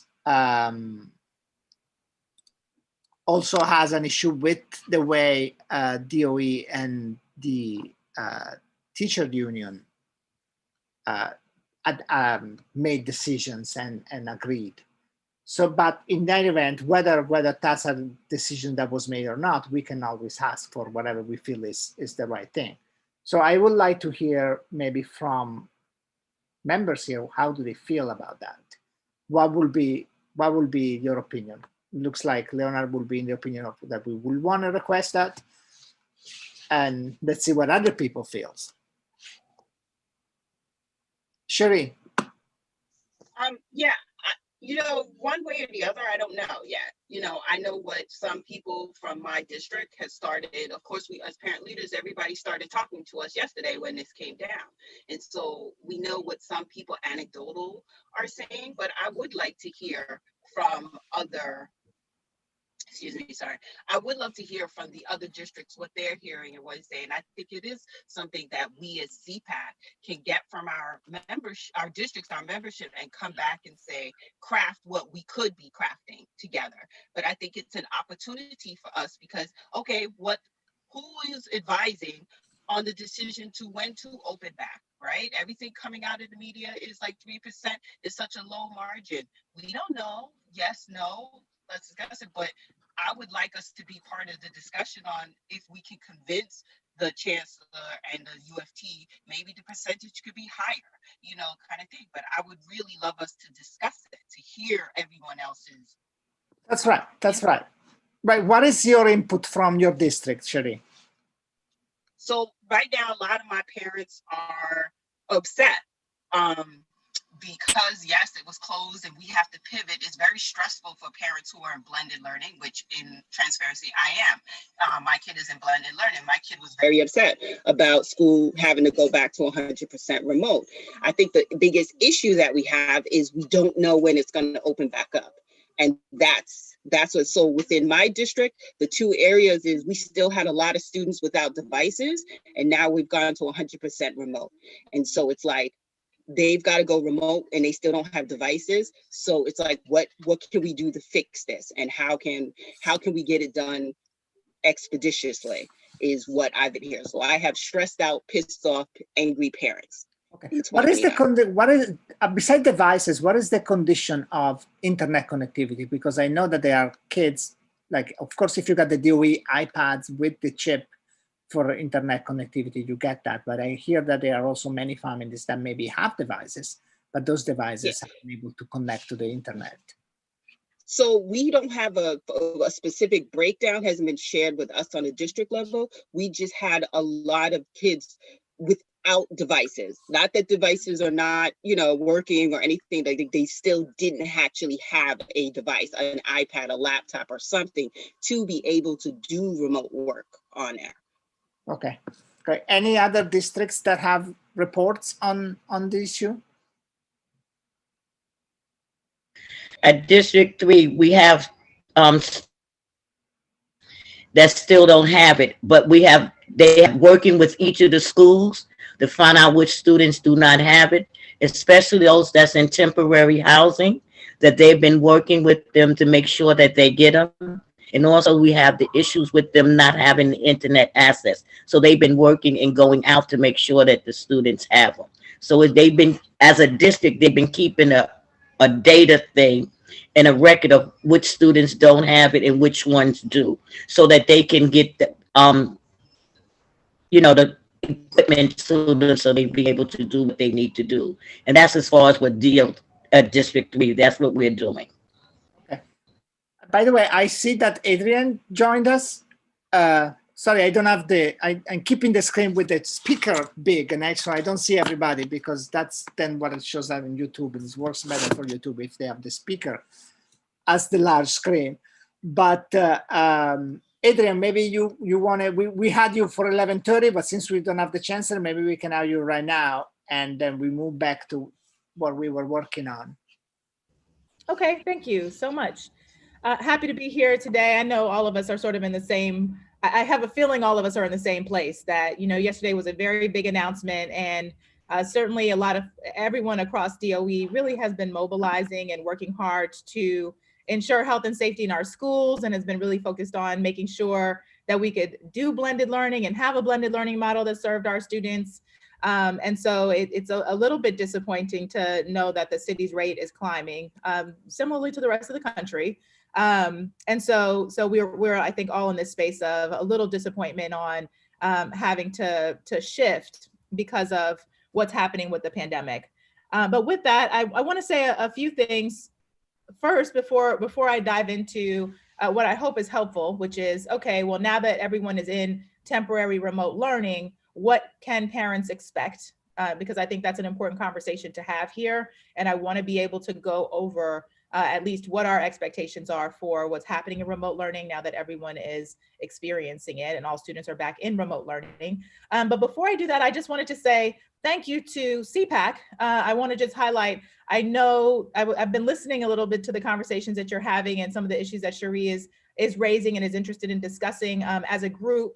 I know CPAC's executive board met with the chancellor and kind of talked about this, about, you guys are the chancellor's parent advisory council, and certainly the chancellor wants you to serve in that role. So wants you all to be providing some recommendations. This is a very difficult time. And it is a time where, things are changing. We're in a dynamic environment. Nobody knows exactly what is happening with this pandemic. And there's a lot of room for innovation and ideas.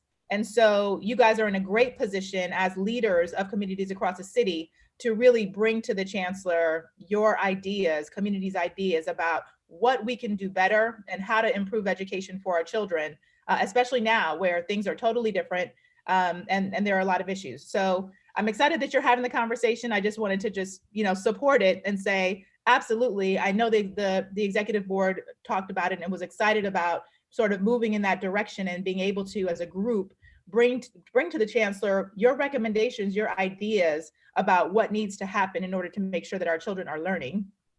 So that's one thing I wanted to say. And then the second thing I wanted to say, and again, thank you to the executive board. Last Friday, we met with the Welfare Rights Initiative, and they spoke to us all about the work that they're doing to try to lobby and have a change on the state level to allow parent engagement to count as a work activity, an allowable work activity for our families that receive public assistance.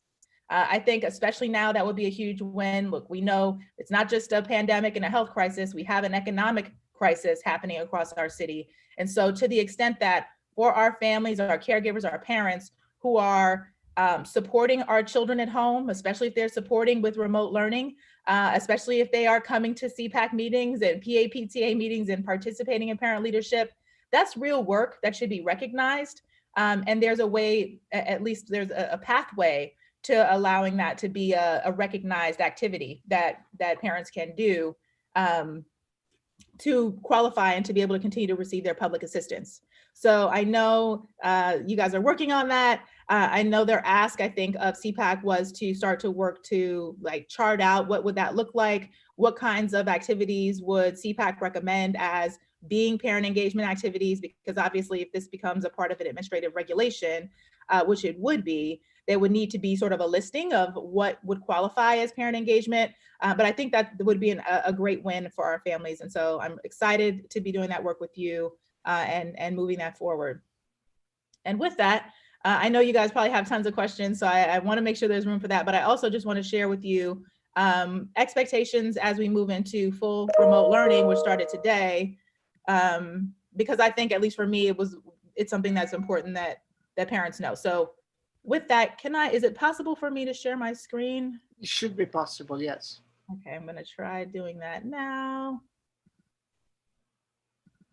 And yeah, just sharing.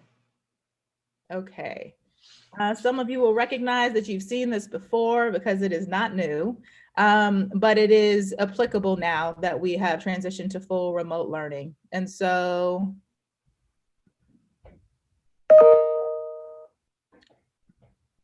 I'm going to start here, the remote teaching and learning 3K and pre-K slide for families who are now parents of 3K and pre-K children.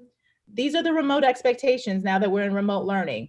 So parents can expect, and we are in the month of November, right, going into December, 15 to 20 minutes for 3K, 20 to 60 minutes of instruction for pre-K. And this is synchronous live instruction daily. So that is the expectation that was set, and that is what we are shifting into.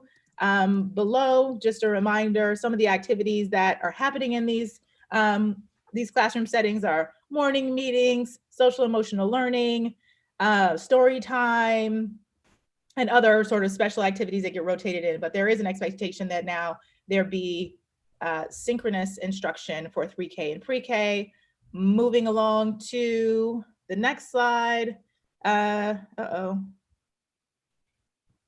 think I skipped a slide. From K to 5, we are now in November, so we're going to look at that section of the chart. For kindergartners, we're looking at 80 to 90 minutes of synchronous instruction, Monday through Friday. First grade, 90 to 100 minutes of synchronous instruction. Second grade, 95 to 100. You see the chart. I will share it with you, Marco, if that's helpful for you to distribute out, but I want you all to see that these are the expectations. And rotating obviously in science and social studies, art, physical education, other special subject areas. We have always sort of known that there was a possibility that we would be shifting to some form of all remote, and that it was going to be contingent on the city's success in battling the pandemic. And so we are now preparing, and schools should be prepared, and our teachers should be prepared to be providing more synchronous instruction so that we're not losing time and we're not losing instruction and losing learning in our classrooms. We want to make sure our kids, this is traumatic. I know it's traumatic. I've heard parents say that this is a difficult shift. I know it is. But the goal here, at least from the perspective of the education leaders in DOE, is to make sure that learning continues and that it continues as seamlessly as possible. I think this is possibly also posted on the DOE website, Adrienne, right? I don't know if it's still posted there. Okay. If it's not posted there, it should be, but I'm definitely going to send it out to you so that you have it. I know as we shifted to blended learning, things looked a little bit differently, but now in a remote, and you all know this, a lot of this is, pursuant to labor negotiations. And there were a lot of conversations over the summer thinking through how do we make sure we are delivering on education for students in a way that makes sense, both for our teachers and for families and for students and for learning. And so now that we're in this environment, I want to just sort of norm us on what the expectations are for how children are going to be receiving instruction in this environment. So these are, 100 to 140 minutes for 6th through 8th graders, daily synchronous instruction. And then for 9th through 12th graders, 130 to 150 minutes of live instruction from teachers daily.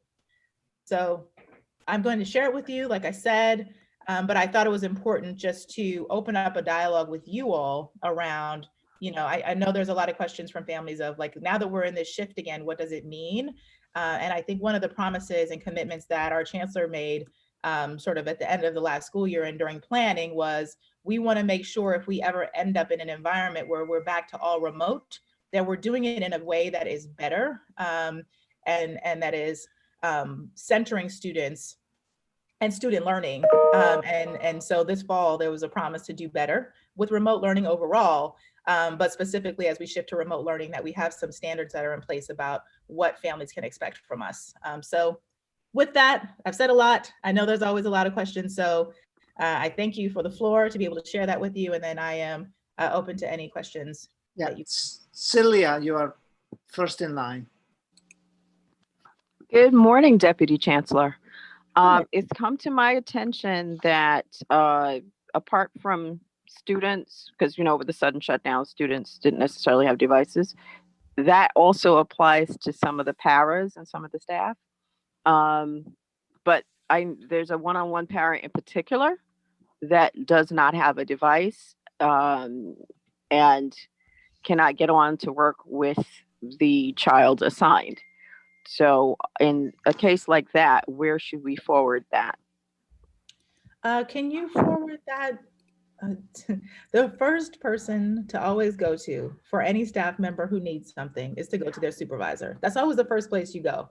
And so I'm presuming already that the para has gone to the principal of the school and the principal has said, oh, we don't have any devices available.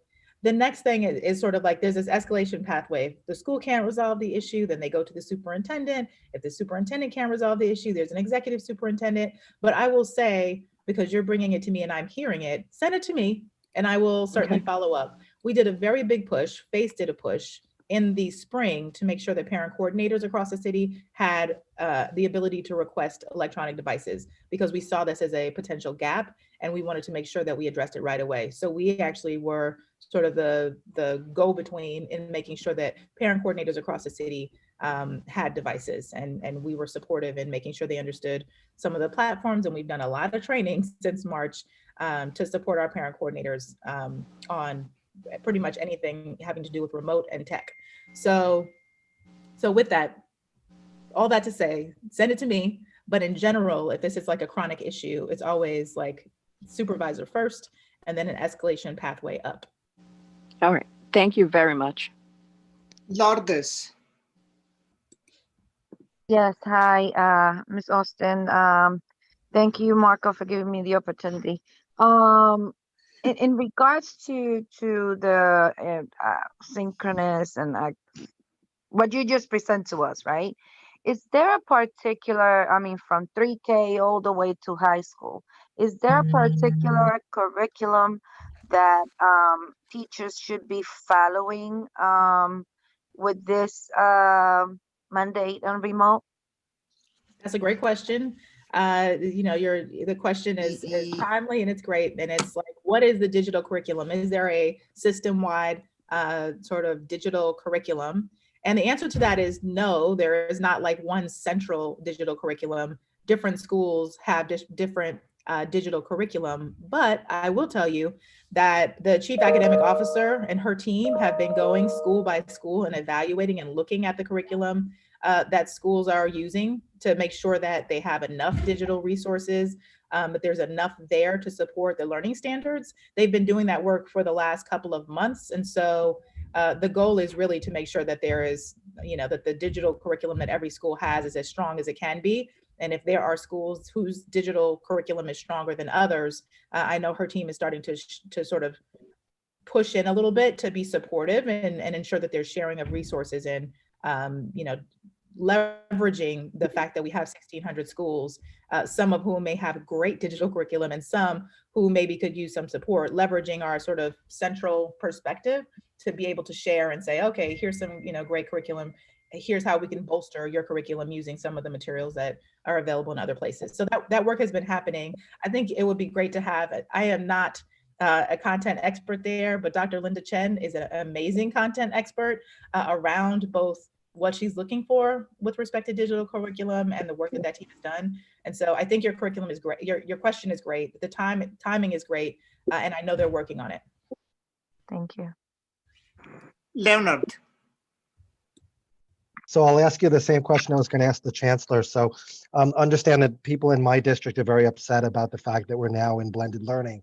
So I want to know, what can we as parents do to help you? And I mean you specifically, the DOE and the mayor, renegotiate this agreement with the UFT so that we can get our kids back into school.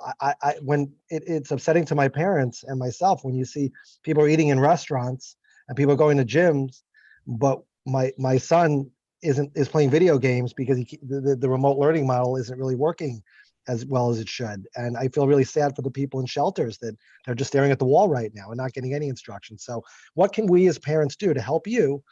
What can we do so that we can get our kids back into school? Yeah, so a couple things. First, I want to push back a little bit on the children in shelters are getting no instruction, because there are plenty of children who are in shelters that are getting instruction. And I know the teams have been really working hard and very specifically on making sure that we are tightening up with respect to making sure there's access for our students in temporary housing to be able to log on to remote learning and participate. So that work is happening. But to your greater point, this is difficult for a lot of kids, especially students with disabilities, especially our kids who are living, potentially in poverty and experiencing homelessness, and our students who are multilingual learners. And then beyond, there are some kids who learn really well in this format with remote learning, and there are some kids that don't. And so I know that there's a great desire to get everyone back in blended learning as quickly as possible. I think we share in that desire. I think the larger context is there's a global pandemic. There's increasing rates in New York City with respect to this very contagious virus. And we at DOE are sort of advocates for centering learning, making sure our kids are learning and making sure that that's the priority. But when it comes to determining sort of the health policy and when it's acceptable to open up a school system with 1.1 million kids to in-person learning versus when you need to close, we really do have to defer to epidemiologists and health experts, because it's not one of those, at least from my perspective anyway. And I'm a lawyer, and I've been and I think you're a lawyer too, there are certain things that definitively I feel like, we can argue the point, there's some gray area, we can go back and forth. But when it comes to science, I'm not a scientist, and it is a discipline, and there is an expertise there. And so we really are in a position where we are listening to the health experts, and they are saying, in order to manage this virus, it is necessary that schools be closed. And to the extent that there are conversations around that on the city level, because the city is, I think, taking sort of a larger view of how to keep the city safe during a global pandemic. I'm not in those conversations, but I think, to the extent, and it's already happening, that parents are expressing their perspectives and their opinions on this and saying this is incredibly inconvenient, or it feels like a setback to my child. Those emails are happening. I think some of those campaigns are happening, and certainly none of us are immune to that. And I am absolutely empathetic to parents right now, because first and foremost, I think the bedrock of good parenting is wanting to be able to project stability and have, be able to say to your child, I know what's going to happen, and being able to be that sort of anchor. And it's difficult to do that in a time where it's uncertain what's going to happen next and how things are going to work, and when is it going to be safe to return, and what does return look like? So I get it. But I guess my answer to you is, I'm not sure, because this is really a health question, and it is a public health question, what, if any way, people are going to be able to sway that decision? And then I think there's a greater question, and that's the philosophical question of should there be, a sort of ability to sway a public health question? And so that the question became more one of, something that we can bat around versus something that's rooted in the science. Adrian, I appreciate your answer. Thank you so much. Marco's going to kill me, but has even one person gotten COVID in school that you're aware of? Even one student, one transmitted case? I'm just curious. Let me clear my record. I don't kill anybody. Sorry, Marco. Yeah, I'm just wondering if there's even been one recorded transmitted case of COVID in the New York City school system. That's what I'm curious about. You know what I love about you? You ask me these, it's almost like it's investigative journalism. I don't mean to get you in trouble. I apologize. I'm really not trying to set you up. I'm just curious. I'm an investigative journalist. So Adrian, tell me, It's the lawyer in me, Adrian. Yep, it is, so this is the lawyer in you, and it's a lawyer in me that hears it and says, that's a great question. I would say, my expertise, my area, my focus is really working with families, supporting families, being in spaces like this with you all. Yesterday, last night, I was at a meeting with foster parents. I've done a couple of forums with ACS and foster parents. Tonight, I'll be listening to families in the family information session. It's really about hearing you and being able to advocate for you when I am in spaces. That's the role. And so your question is a data question. I don't have that data for 1,600 schools, but it's a great question. And so I will certainly forward it on so people can get you an accurate answer. Hi, Adrian. This is Jimmy. How are you doing? I need to know, because there's been questions, what additional social emotional support for and trauma informed curriculum will be given to the students that participate in transfer schools, D75 schools, and other area of high-risk populations.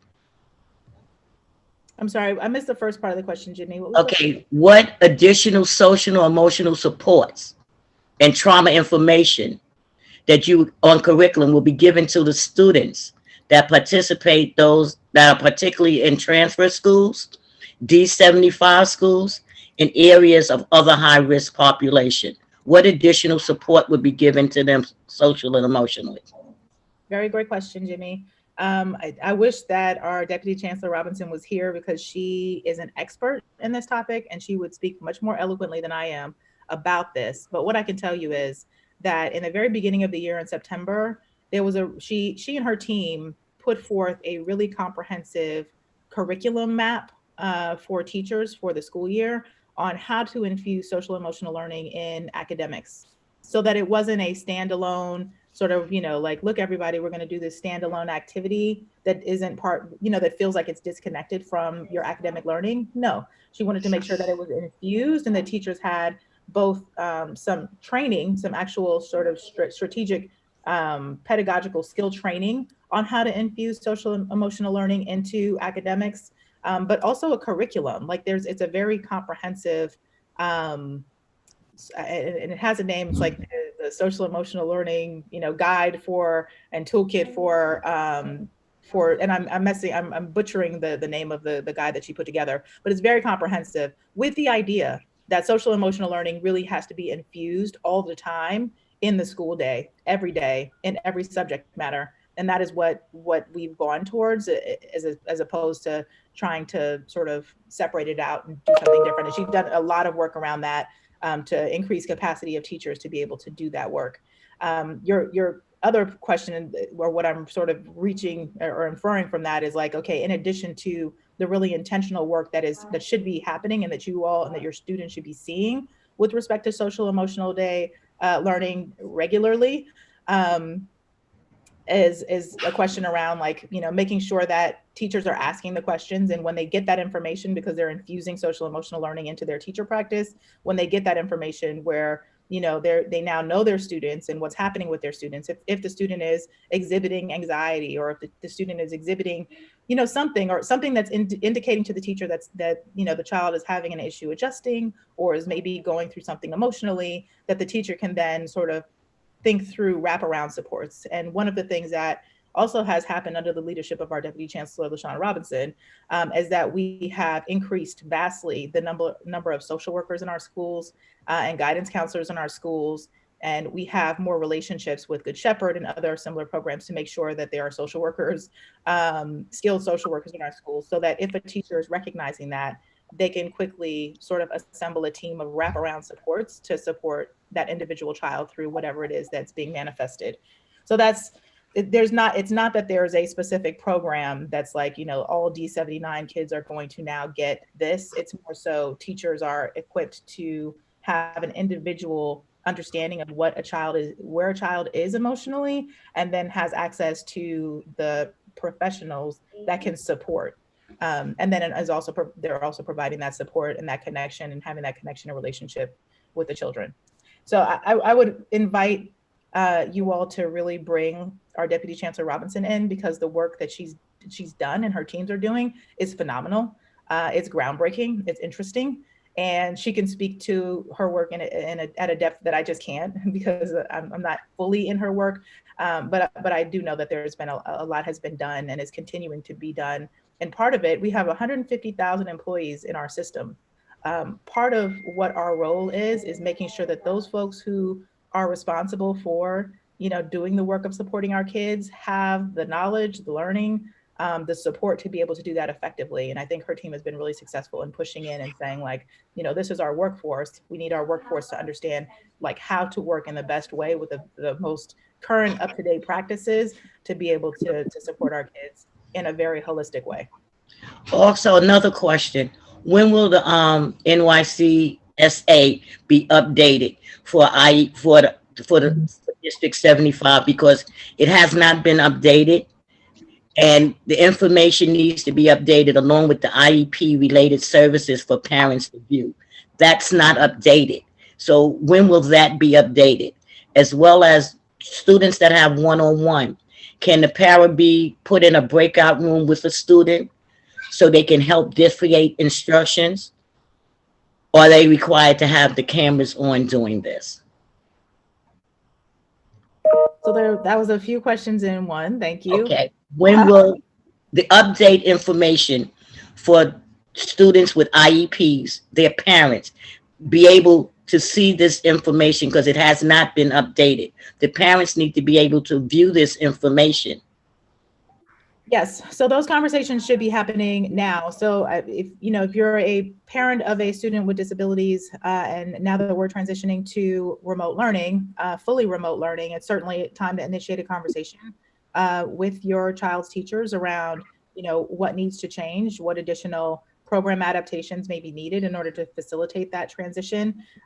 There are certainly sort of supplemental documents that now exist that sort of account for or try to account for the additional services that may be required. So there's the program adaptations document, the PAD, that looks at, trying to make sure that there are whatever adaptive adaptations are needed, whatever additional sort of supports are needed in the remote setting, that they are captured there to support the implementation of the IEP. So I guess my suggestion, and I think, my suggestion is that families really reach out to the teacher, initiate those conversations about how to facilitate this transition as easily as possible. And obviously, all services that happen in person should be happening now virtually for our students with disabilities. So it's not that it should be a discontinuation. There should not be a discontinuation. There should be a continuation. It's just shifting those in-person services to virtual services. And while I realize, I have been with you all since the spring. And so, I feel like we've had these conversations in the spring, because in the spring we were all remote. And certainly I heard from many, many, many parents of students with disabilities who said it was incredibly difficult for the children to experience virtual like therapy and all of the different sort of services. So I think it's a matter of, getting better and us and our teams, employees getting better at delivering services virtually, because that's just the reality of where we are at the moment. And being very communicative about what's working and what's not working with the service providers directly, so that they can improve. Right, thank you. Aaron, you have a question. Yes, hi. I was having some trouble unmuting before. Do you hear me? Yep. Okay, I'm sorry. I heard the vote, but I couldn't unmute for whatever reason. Thank you for being here. I just wanted to go back to, you had asked the parents' feelings in my district, and the parents in my district are, as Leonard said, also a bit upset and confused as well with the shutdown and with the criteria. The anger or the frustration started with the taking away the quarterly switching from blended to blended to online or fully remote, or vice versa. So that was a frustration. With the city rate being at 3%, that was a negotiated contract with the UFT. The state rate is 9%, and I think I saw somewhere in the chat that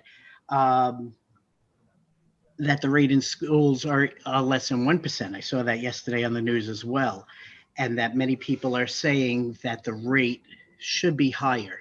the threshold should be higher, 3%. Now the UFT is being consulted. How about the parents? Because the parents are having issues with not being asked their input beforehand as well. A problem in my district, a big problem, and I was horrified at a meeting to hear that, and I don't have that notepad in front of me because I've gone through about 4 or 5 of them, or at least within the past month. But I'm hearing reports from parent coordinators and principals in a meeting that they're short 100 devices. They're short 150 devices. They're short 30 devices. One school was short 180 devices. That's not acceptable. They're not, these kids are not learning. And this does, and many of them are our D75 schools on Staten Island that I've heard from.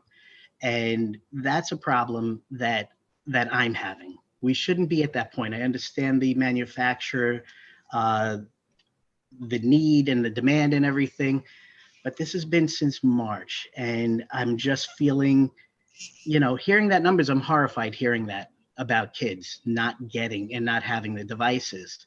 That to me is really, really horrifying. And that's why I'm here, and that's why we all should be here for our kids.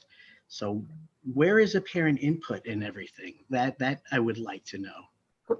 In the meantime, guys, the chancellor, I think, joined us. I don't see him anymore, but he did before. He left. Oh no. Let me check in. I will check in with him right now and text him. I know he was in a press conference, and so that was the reason why he wasn't able to come at 11 o'clock. But I will text him now to find out whether he's able to join. It's possible that maybe it's ended early. It popped in and maybe popped out.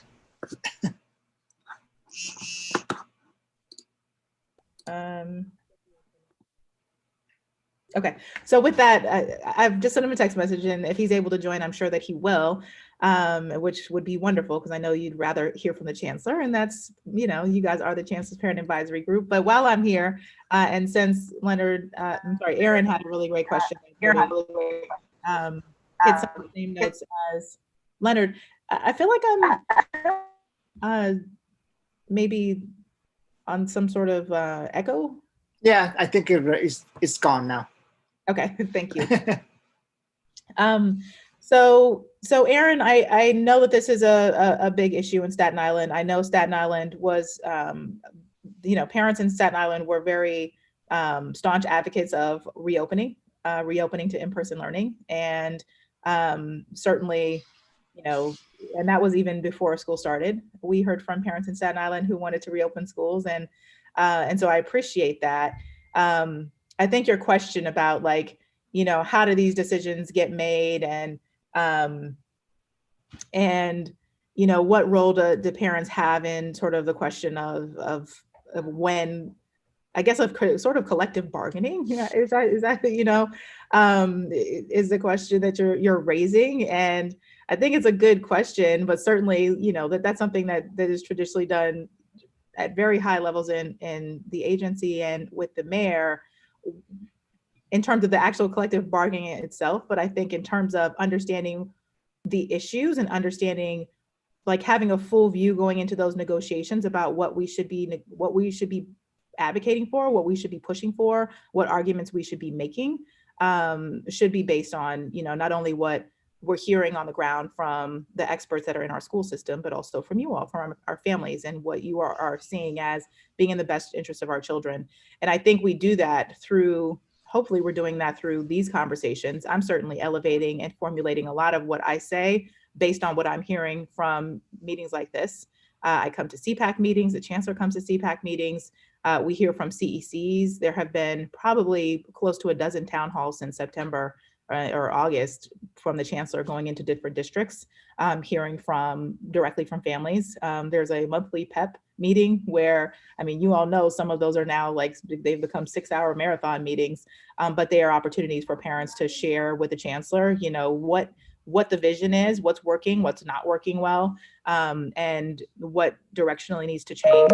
to better serve students. So those are all ways that parents are certainly plugging in, and we're hearing parents. I have gotten hundreds, if not probably upward of 1,000 emails now on policy issues from parents, and from some of you on things like admissions.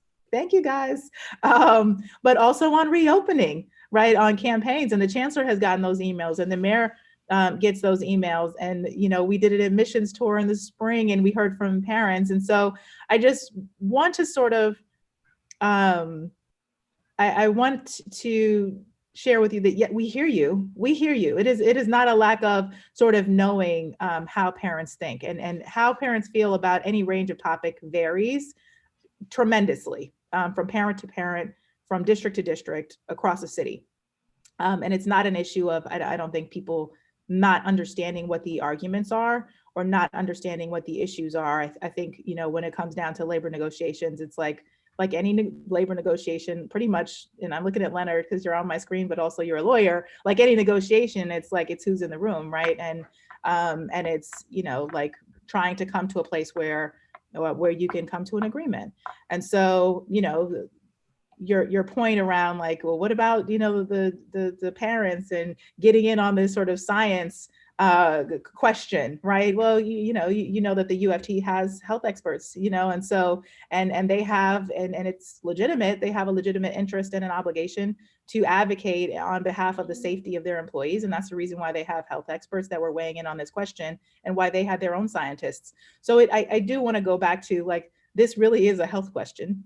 It is a question that's rooted on science, and it is potentially that you may have scientists and health experts that, that debate this amongst themselves. But ultimately, my hope, and this is as a citizen, as well as a public servant, is that the decisions that are made are really rooted in what's in the best interest of public health, with respect to, whether or not we're open, and even how we open. And I think the fact that we had really low rates of infection in our schools is a testament to the fact that what the public health experts said, and the advice that they gave us, which we followed to the letter, were solid.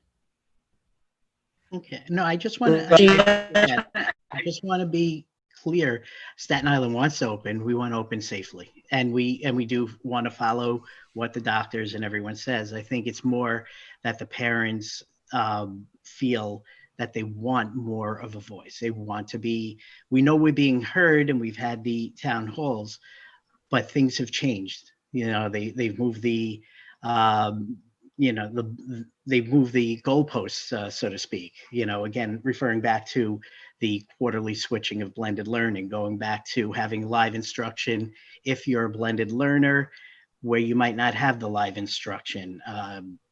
Going back to the very beginning, where you would have a teacher on remote from your school, and then that was changed. And I understand with the staffing issues, a lot of that is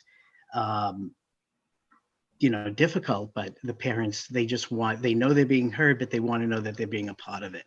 The UFT has millions of dollars. Yes, they have all of these experts. They represent their constituents. Well, I represent our kids, our parents, but our kids, because they don't have millions of dollars. We don't have millions of dollars to hire all of these experts. That's my worry. That's my concern, is our kids. So I just want to make that, and also make that clear that Staten Island, we do want to open. I want to open up safely. I have 3 girls and 2 in college that, thank God, knock on wood, are doing, 2 in college are doing well. I want to circle back with you, Erin, because actually to that point, there have been some conversations about doing some really pointed parent engagement in Staten Island. And I think there's some talk about doing some town halls in December. So also more to come, and like, let's talk offline about that. Rashida. Thank you so much again. Thank you. Hey, Adrienne. Thank you. Good morning, everyone. I think you were mentioning the SEL guidance. That's the Bridge to School document released, the Bridge to School. So it's like the SEL guidance. I put the link in the chat. But with that, I mean, there's just so many areas that we know is just in desperate need of just kind of like true follow-up and accountability. because we have a lot of schools claiming to have completed these trainings. And we know that trainings are as good as they are implemented, right? So you could take the training and click the box and not complete it, but then how is it being followed through during the day, every day, for all of our students.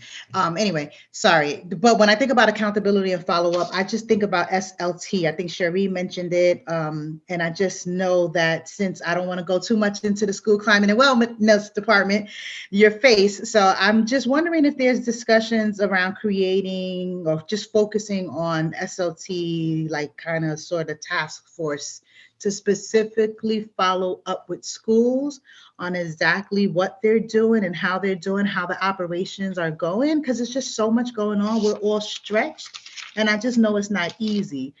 But if we really kind of buckle down and get our SLTs functioning and have some real follow-up with them and engagement with the schools to ensure that they are really truly trying to figure out the school's needs and the parents' voices are heard, parents and students, yeah, I think that's what we need now more than ever. And I'm just wondering if there's, I know you all are stretched, your whole department, but wondering if there's any discussions or ideas around just creating, just really focusing on SLTs. That's all I have. Thank you so much. Thank Thank you. Good to see you. Yes, there's a focus on SLTs. As you all know, SLTs really fall under the auspices of the First Deputy Chancellor's office because they're in schools. And they, are comprised of mostly the principal and school staff, and then parents within a school community. And one of the, but also there's a parent empowerment component of that. And so that automatically means that as, FACE, as being the ambassadors of family empowerment, that we have to be part of that process of thinking through how do we ensure that our SLTs are functioning and working well.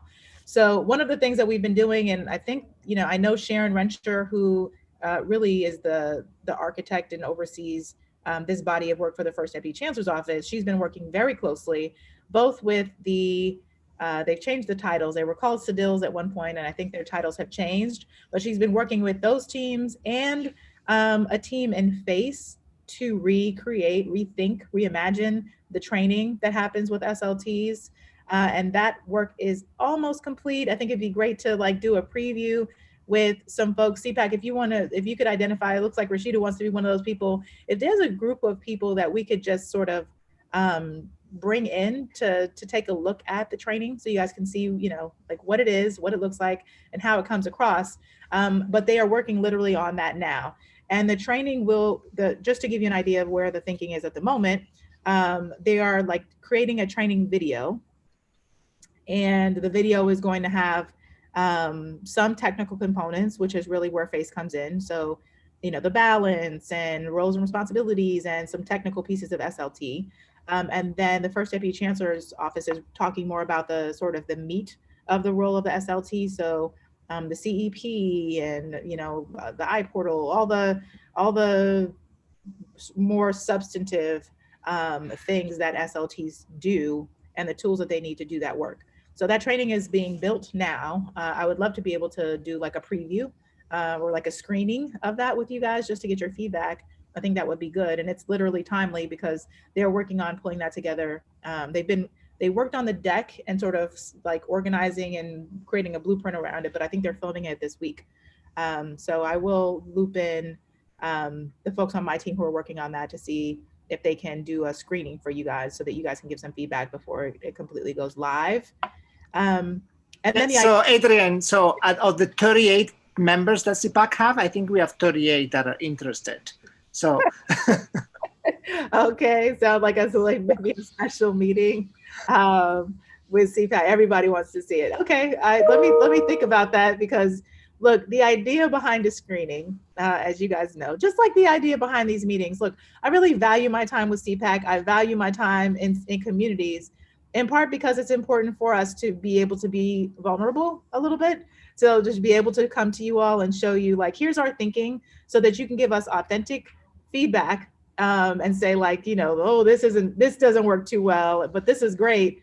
before it goes live, but also before it goes live, right? So I'm always like, okay, we can do a special meeting with 38 people, but I really would appreciate it if it became an authentic space where we could collaborate and folks didn't say, this is terrible, look what they did. The whole idea would be to get your feed that there might be some things, acknowledging there may be some things we need to work through and work on, and that'd be the reason for the meeting.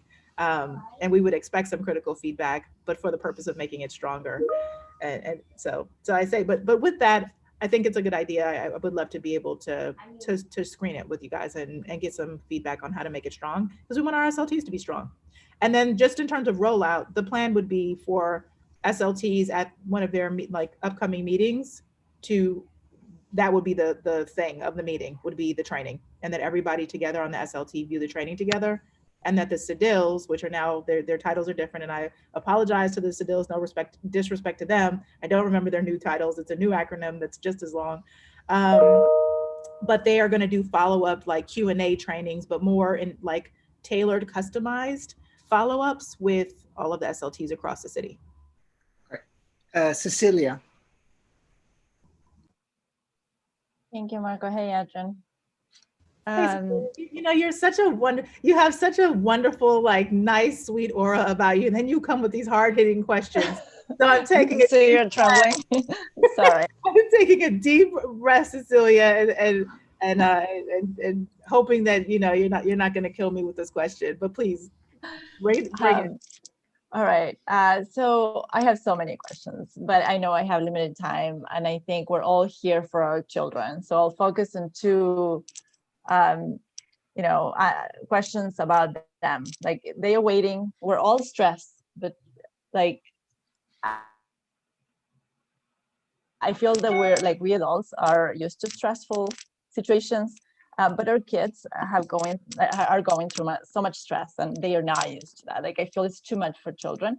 And one of the questions is like, well, now things have changed, but the opt-in window change from 4 to 1 time.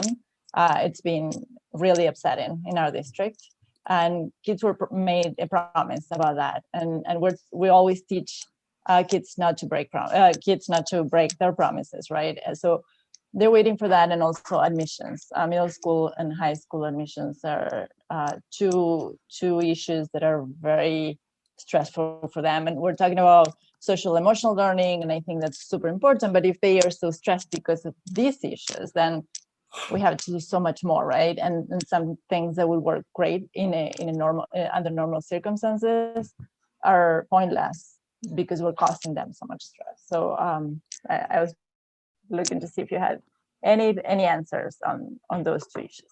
Thank you, Adrian. And I'm sorry for bombarding you with these kind of questions always. I'll try to keep being nice. No, those are great questions, and actually, those are questions that I can relate to and empathize. They're actually really great questions that I feel like I can hopefully both help to answer, but also take back and think through a little bit more. Yes, our kids are stressed out. Yes, this transition, any transition, like for children is difficult. But transitioning in sort of the beginning of the school year, where kids were just starting to adjust and adapt to a certain schedule and a way of being, which was different than what they were used to and a little bit complicated. And then transitioning again is no doubt difficult. I think I'm going to put some resources in the end of week wrap up email that I send out, just on like from the parent side of like sort of how to be attuned to the change, how to talk about anxiety, like the things that you may be seeing manifest in your children's behavior, how to identify those things. And then I really want to go back to, it's really important if you're seeing something with your child, and that's like all parents across the board, if you're seeing something, to raise it with the teacher so that the teacher is aware, and then thinking of, interrupt you. I was more asking about like, okay, so like we're costing them this, like the DOE is like not giving answers, or like I understand like all that social emotional learning, like it's great. I think you're doing amazing work, but do we have any answers? Like, are we considering to reverse? Our district just released a statement about reversing that, the opt-in, the amount of windows that we have to opt in blended, and also answers about admissions. I think answering those two questions will help a lot with that stress and will be more helpful than any SEL work that we can do. Okay, now I understand your question and you're framing a little bit better. With the opt-out window, we've heard from a lot of families, including in the space, that having only one opt-in window, opt-in to blended learning window, felt like it wasn't enough, and that there were a lot of families who were hopeful that in the spring there'll be a vaccine, and were hopeful that things might change in the spring in a way that would make them want to opt in. And so families want to have the ability to do that if things change. And I think the chancellor has certainly heard that and has said publicly, like, we are here to serve our families, not to make families anxious or miserable or feel like doors of opportunity are closing. We're here to open up those doors of opportunity. And this is not something that the DOE is unwilling to revisit. The real purpose of having an opt-in window was just to get clarity for now, so that principals could have some more certainty around programming for this term, because there were a lot of families who we had as registered for blended learning, in-person learning, who weren't coming. And so principals were reserving those seats and they were doing staffing in accordance with those numbers, but they weren't really reflective of parents' choices and parents' choice to actually not send their kids in. So the idea around just sort of saying, okay, this is the opt-in window, was to be able to give more certainty so the principals could revisit their programming decisions. But to your greater point of like, but will there be an opportunity to rethink this? I know that's still what you want me to answer. I can tell you there's openness to it, and the chancellor has referred to that. And so there's no concrete, dates or times, and we are in a very fluid and flexible environment where things are changing and we're adapting. And just yesterday, we had a massive system-wide change. And so I would say we hear you, we understand you. The goal is to serve our families and to serve our students first and foremost. And so I anticipate that we'll continue to do that and be flexible. And I've also heard superintendents, and I'm sure this is probably true in District 26, say, like, there have been many times, even up until now, where families were requesting, they had opted out over the summer, but they had changed their minds. And superintendents have really been accommodating those and making those changes where it's possible all throughout, even irrespective of an opt-in window. And so I also expect that on the district level, superintendents are still doing that, and they will continue to listen to families and hear those requests as they come.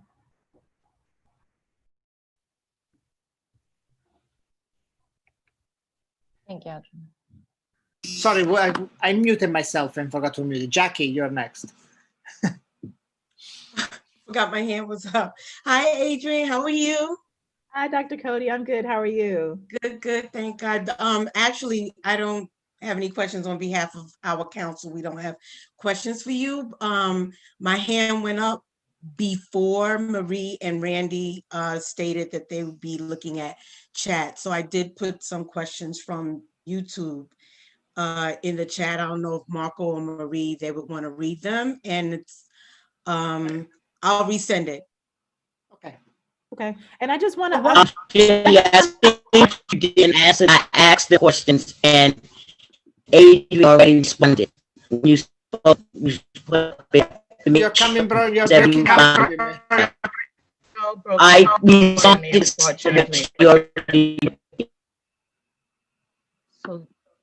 Okay, cool. Sabina, go ahead. There you go. Hi, how are you? I think Adrian wanted to say something. Oh, sorry. Sorry. No, the only thing that I was going to say is, like, I really appreciate this time with CPAC. I want to hear from our President's Council, presidents and designees. It's a really unique opportunity for me to plug in because you all are representative of parents in your districts. And it's a good way for me to get visibility into what parents are saying in the district. So to the extent that you guys are raising these issues, I'm super glad that you are. It helps me to understand what issues are important to families and parents. And so, like, thank you. We are getting close to time, so I want to make sure we continue in that vein of hearing from our parent leaders. So I'm going to mute myself for the next question. All right, Sabina, go ahead. Hi, thanks. Our parents in our district are still concerned about the COVID testing and the giving of the consent and not giving of the consent, and meaning if they don't give consent, they would be forced to go remotely. I think the chancellor had said that in one of the other meetings. And parents want the opportunity to get their kids tested if that's something that's necessary and bring in the results. And they don't want to give consent without without parents being present in school. That still seems to be a concern. And they're upset that they would have to then be remote, especially given the fact that they are willing to go and get their kids tested or be with their kids and get tested. But that's still something that's on a lot of the parent minds. Thank you so much for raising that. And actually, there are a few sort of districts that we're going to be focusing on and really doing some more intensive engagement with families around. District 22 is actually one of the districts that we're going to be doing some special outreach on with respect to the testing forms. The random testing, we were able to reopen because we had health experts come and sort of design a plan around how to do it in a way that was safe and was not going to increase the transmission rate of the virus. And so we have really been following to the letter the guidance that our health experts have given, from PPE to, you name it. I mean, you guys know because we've talked about it. But this is one of the components of that plan. And so, my job as I see it is to really go out and provide as much education and as possible to parents around like the why. Why is random testing part of the plan? And so we will bring health experts out to communities to talk about that. And part of the next round of engagement in those communities where we're not seeing the number of consent forms that we're expecting will be about providing that just additional layer of like, this is the reason why, this is, from the health experts themselves, why this is necessary in order to really ascertain the health of a school community so that we can determine whether or not that school can remain open. But thank you for raising it. And I would love for you to be part of that engagement effort, because there will be, I think, probably some follow-up meetings necessary, with parent meetings necessary to talk about this. Thank you so much. Thank you. Lourdes. Thank you, Marco.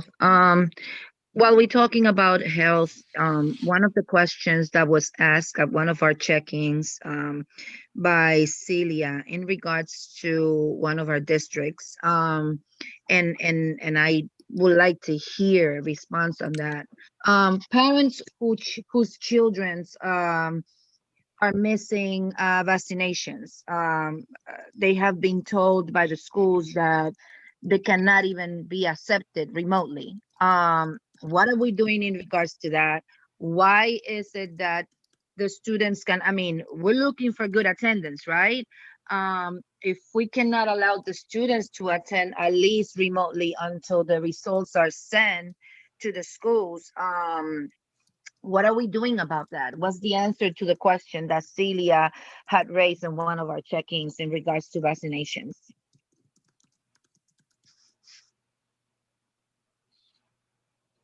Thank you for raising that question. I actually followed up this morning, and this is a state Department of Health sort of mandate, and it's related to other communicable diseases like measles and mumps and other sort of nasty viruses that we don't want to see spread in our school communities or across the city or across the state. And so it's not just a New York City thing; it's a statewide mandate that students be vaccinated and bring that sort of evidence of vaccination to schools. So it's really a state issue. What we were able to do because of the pandemic was do a little bit of advocacy to push back some of the timing. And so whereas in normal school years, this would have happened earlier, like in September and October, we were able to postpone the deadlines around vaccination compliance to December. But nonetheless, it's really a state mandate, and and I can't say it's unimportant. It's incredibly important. I mean, while we're battling one pandemic, we certainly don't want to end up in another public health crisis. And we've seen in recent years, some resurgence of viruses that were kind of like, dark ages viruses like the measles and outbreaks and things like that. And we don't want to see that, on top of the current public health crisis that we're facing. So it is a mandate. I will say, I think we're at 93% or so compliance with respect to vaccinations. So the overwhelming majority of students have their vaccinations, their updated vaccination information in. And I think the big focus, and this is a focus of our executive superintendents, of our schools, all the way to our division of climate and health, school health. The focus is really how to support families that still need that assistance in making sure that they're getting the vaccinations and getting the records in. And I know they've been meeting with local physicians and pediatricians, and there's been a lot of organizing around that to really be able to target support. I understand, but the question is, why is it that the children they were blended, right? And these children were not given the opportunity to go remotely while they got those vaccinations in place, while the parents were able to make the appointment to have them vaccinated. I mean, they shouldn't be without education just because, I mean, in blended, yes, they can infect other people, or they can get infected themselves, but in remote, no one is going to get just give them an opportunity with a deadline as of when to bring that paperwork so that they could return back to the school, but they shouldn't be without instruction. I just want to be super clear that this is one of those issues. There are certain, just in terms of governance, there are certain policies and regulations that New York City controls. Those are the chancellor's regulations, and those are the things that the chancellor and the city has absolute authority to change. This rule that we're talking about is a state law, and so that it is sort of administered by the New York State Department of Health. And so it is, that sort of trumps anything New York City does, right? Just in terms of like the order of government. If the state says this is the law and these are the compliance requirements, we really don't have the ability to not follow the state law. And so that is where we are. We certainly have advocated to at least postpone, because we knew there were a lot of families who, wouldn't be able to get the immunizations done under the normal timeline, but the postponement that we got was until December 11th. And so it's really advocacy. The advocacy that you're talking about is really is with the state, because the state controls on this. Okay, thank you. Right, Celia. Hi, I have a continuation actually to Lourdes's question, and thank you, Lourdes. All right, I understand the state because it's DOH and all that good stuff. Who or where should parents be advocating to at the state level? And the other thing is, still, the children that I was talking about specifically were always in remote. The parent had no intention of ever putting them in blended, nor were they looking for a window to put them back in blended. One child was only missing one vac, so they're willing to do that, but it was the timing. And in the meantime, I still think they should have been either told, go ahead and get the vac or something like that, but not excluded based on that, only because they weren't coming back to blended. But the question really is about who do we advocate with? Who do parents advocate for that with? I will see if I can get you more concrete information about who from the Department of State actually oversees this particular area. I imagine it's at the highest levels, but I will try to get that information to you. Thank you. Thank you. Sabina. Sorry. I don't know if I missed it. I apologize. Was there any updates on the admissions for junior high and high school? I have no news. Yeah, you didn't miss anything. But is there at least a deadline in which we know that there will be news? Because I think the problem that many families face right now is not necessarily not knowing what's going on, but not knowing when, right? Like you're not gonna hear anything until February. It's fine, at least everybody knows, and it's like, okay, cool, we'll wait for February. But the sense of like, this could change tomorrow or next month, and I have no idea is what I think is causing the biggest issues. I realize this. I think I said earlier, like when I say I hear from families, I hear from literally, hundreds and hundreds, if not thousands of families, parents, like specific parents, including, I'm sure, and the chancellor is in on these emails, and the mayor is in on these emails. But we're hearing from families all the time, and we're hearing families that are saying exactly what you're saying here. And so I don't have any news for you in terms of, the direction of the policy or when the policy is going to come, except to say that, I hear from families, we know it's incredibly important that a decision be made soon and communicated soon to families so that people can plan for next year. Okay.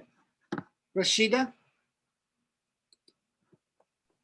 Hey, if families were already denied for the rec centers, I can't remember the name of it right now, the learning bridges, can they reapply? Like if they were denied, I guess because of their employment is not essential?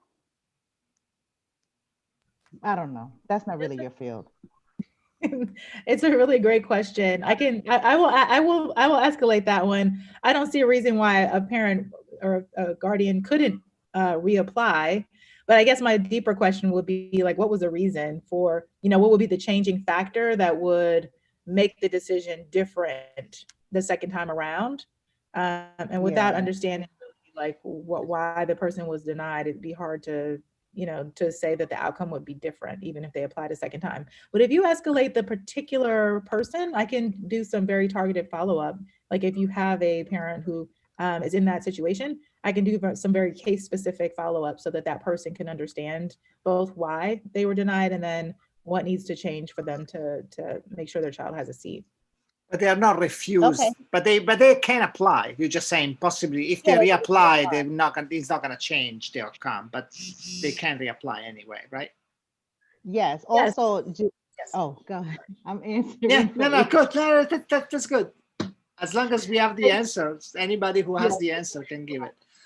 Thank you. I just wanted to know also if obviously there's discussions of expanding these seats for the these centers. If there's discussions for expanding these seats, will 100% remote kids, like if you was 100% remote, imagine I was 100% remote and I was planning to send my kid back blended, is there any option for me to try to utilize this childcare? Again, I think the goal is to continue to expand, and I know the team, this isn't managed by DOE, just to be fully transparent on that. Learning Bridges is managed by the city, I think with DYCD. But I think the goal has been, and they have been successful in continually expanding the number of seats that are available. And I imagine that work will only continue. And so I would definitely encourage parents to apply if they need it.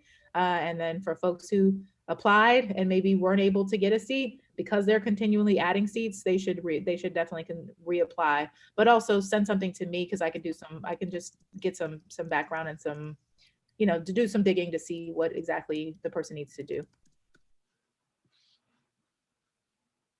Thank you. Cool. So now I have a question for you, Adrian. How long do you have? Well, I am 12 minutes late to a 12 o'clock meeting. So okay. Any updates on the chancellor? I don't think he's going to be able to make it. I know he was at the press conference. If I tell you, and you will believe this, that my days are literally back to back, where I have back to back meetings, where I have some days where I literally have no break in my day, and I'm going from like 8 a.m. all the way to like 8 p.m. And maybe in there I sneak away and I do what I'm doing here, except like I go grab something like some water in my days, every day, Monday through Friday, because that is the volume of work that's happening at the moment and the staffing that's happening at the moment. Our chancellor has crazier days than I do, because it's not just that he's in back-to-back meetings. He's literally in the like all over the city, both physically. He's in meetings. He goes to schools to do check-ins. He's been doing that when school was reopening. He's doing a lot of engagement with press outlets and press conferences, and meetings with stakeholders across the city, some of them in person. So he's just, I say all that to just ask for some grace for the chancellor, because yesterday was a major announcement and he is really everywhere trying to make sure that he's communicating what's happening and is doing his job to the best of his ability. So he's not here today. I'm sorry he's not here. He's incredibly sorry that he couldn't be here today, but he had to do press conference, and I think he's not going to be able to make it. So just I guess a final comment, then we're gonna go back to a few things that CPAC still needs to address. So when we look back at this point, from what happened from March to today, we clearly been in a messy situation. We never knew what was going to happen the next day.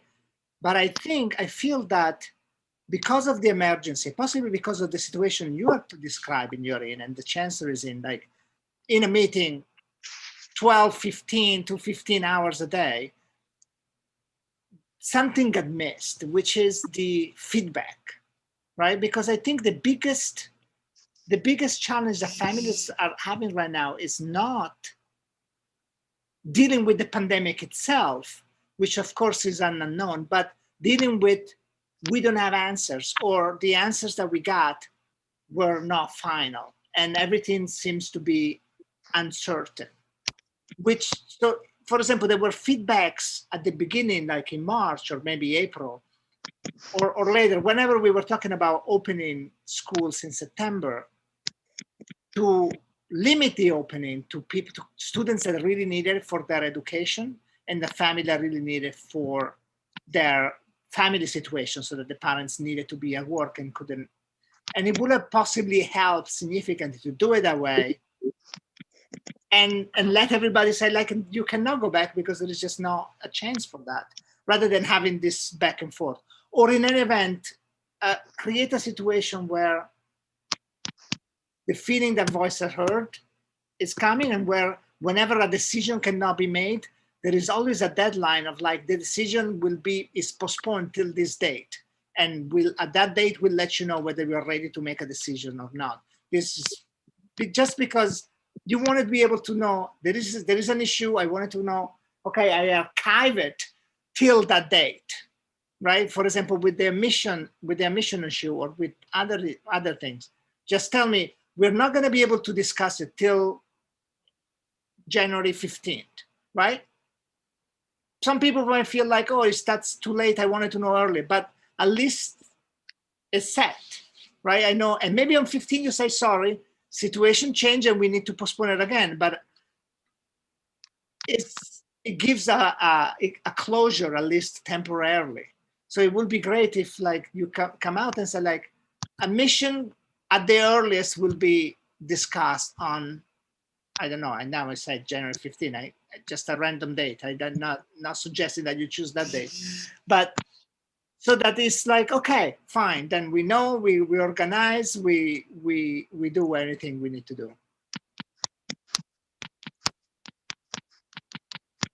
That's it. I'm sorry. I just overall comment. That's very, very, very helpful. Certainly, I think that's super helpful to think about. Everybody loves deadlines. This is a super complicated, policymaking is incredibly complicated. It involves input from a lot of different stakeholders, and ultimately, someone has to make a decision. But I hear you that having some really firm commitments in terms of deadlines that we then keep to would be helpful for parents, just in feeling a little bit more comfortable and certain of the process, and understanding sort of, like, at least it would reduce some anxiety. Yeah, thank you. Yep, that's good feedback. Lourdes, last question, then we let her go. We also need to deal with a few things that we were dealing with before. Thank you, Marco. It's more like a little comment. Miss Adrian, you did mention, time is a lot for all of you, and no one here is more understanding of that. Everyone here is very understanding of that, because we do this 24/7, on a volunteer basis.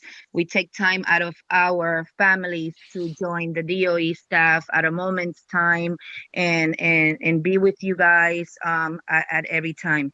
So at this time, I would like to make a motion to actually request a minimum of at least 2 hours with the chancellor, this whole group, to reconvene and have a real conversation. Anyone cool. second? Cool. I don't think we need a motion. I think we're all in agreement, Lourdes. I think what we need to do rather is to come up with maybe 2 or 3 dates. Most important, first of all, Wait a minute, Marco. We cannot come up with the date. You just heard Adrian say how busy his schedule is. We need today to write the letter requesting and asking him whether he can give us 2 days in, not 2 days, but give us 2 dates in the morning that he's available, or either 2 dates in the evening. And once we have that and send it out, then this way here will be better, because we can't, give a date and it doesn't coincide. Because just like he was supposed to come last month and different things happen. So we have to take into consideration. So we're working on that. If we can get at least an hour, hour and a half. I mean, it's pushing with his schedule. If he can give us 2, it's fine. But we need to be able to work with his schedule, and then we can come back to him as a group. That's fine. I was suggesting that we give a number of dates, but it's also fine to just ask him a number of dates and we'll figure it out from there. I think I think that's a great idea. We've been doing town halls and sort of big parent engagement meetings. I think it'd be great to also think creatively about, like, what are the goals? What would be helpful in terms of goals for the meeting? And then what kind of structure then based on that you would want in terms of having the meeting? Does it look like this meeting? Does it look a little bit different? Who all from our end, the chancellor can be there and he's going to give you really good information around direction and high level, but are there other folks you want to be there because you have specific questions? I would love to think through. We do town halls, something a little bit different, where the format's a little bit different, that would hit your goals of what you want to achieve from, if we were going to take an hour and a half block and say we need an hour and a half or a 2-hour block of the chancellor's time, to think through how to make sure that time is really used in a way that's in service of your goals, whatever you decide that those are, and effective advocacy to get the things you want accomplished. But I think that's a great idea. Okay, cool. All right. With that, Perfect. you guys got business. Thank you for having me. All right. I didn't Thank you, say that about my crazy schedule to say anything to undermine. We're all incredibly busy. I know you're busy. We're all busy. I just said that to say, like, please give the chancellor some grace. That's all I wanted to say. Not to say that his time is any more, busy than anyone else's. Everybody's busy. Everybody's time is valuable. So thanks, everybody.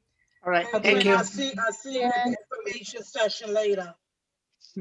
Yes, I'll see you tonight. Thank you. Bye-bye. Bye-bye. Bye. Thank you. So let's go back to the issues that we were addressing earlier. So I guess we can write an official letter requesting this meeting, but even though we effectively already asked, but we can write an official letter asking for the meeting. No need for a motion for that. I think there is everybody's clear agreement. The next thing is we want to also write a letter, I guess, on those 3 points that we were making before and maybe a few more. And I would love if this letter maybe was done before next week. Maybe we can work on it over the weekend if people are available. What do you guys think?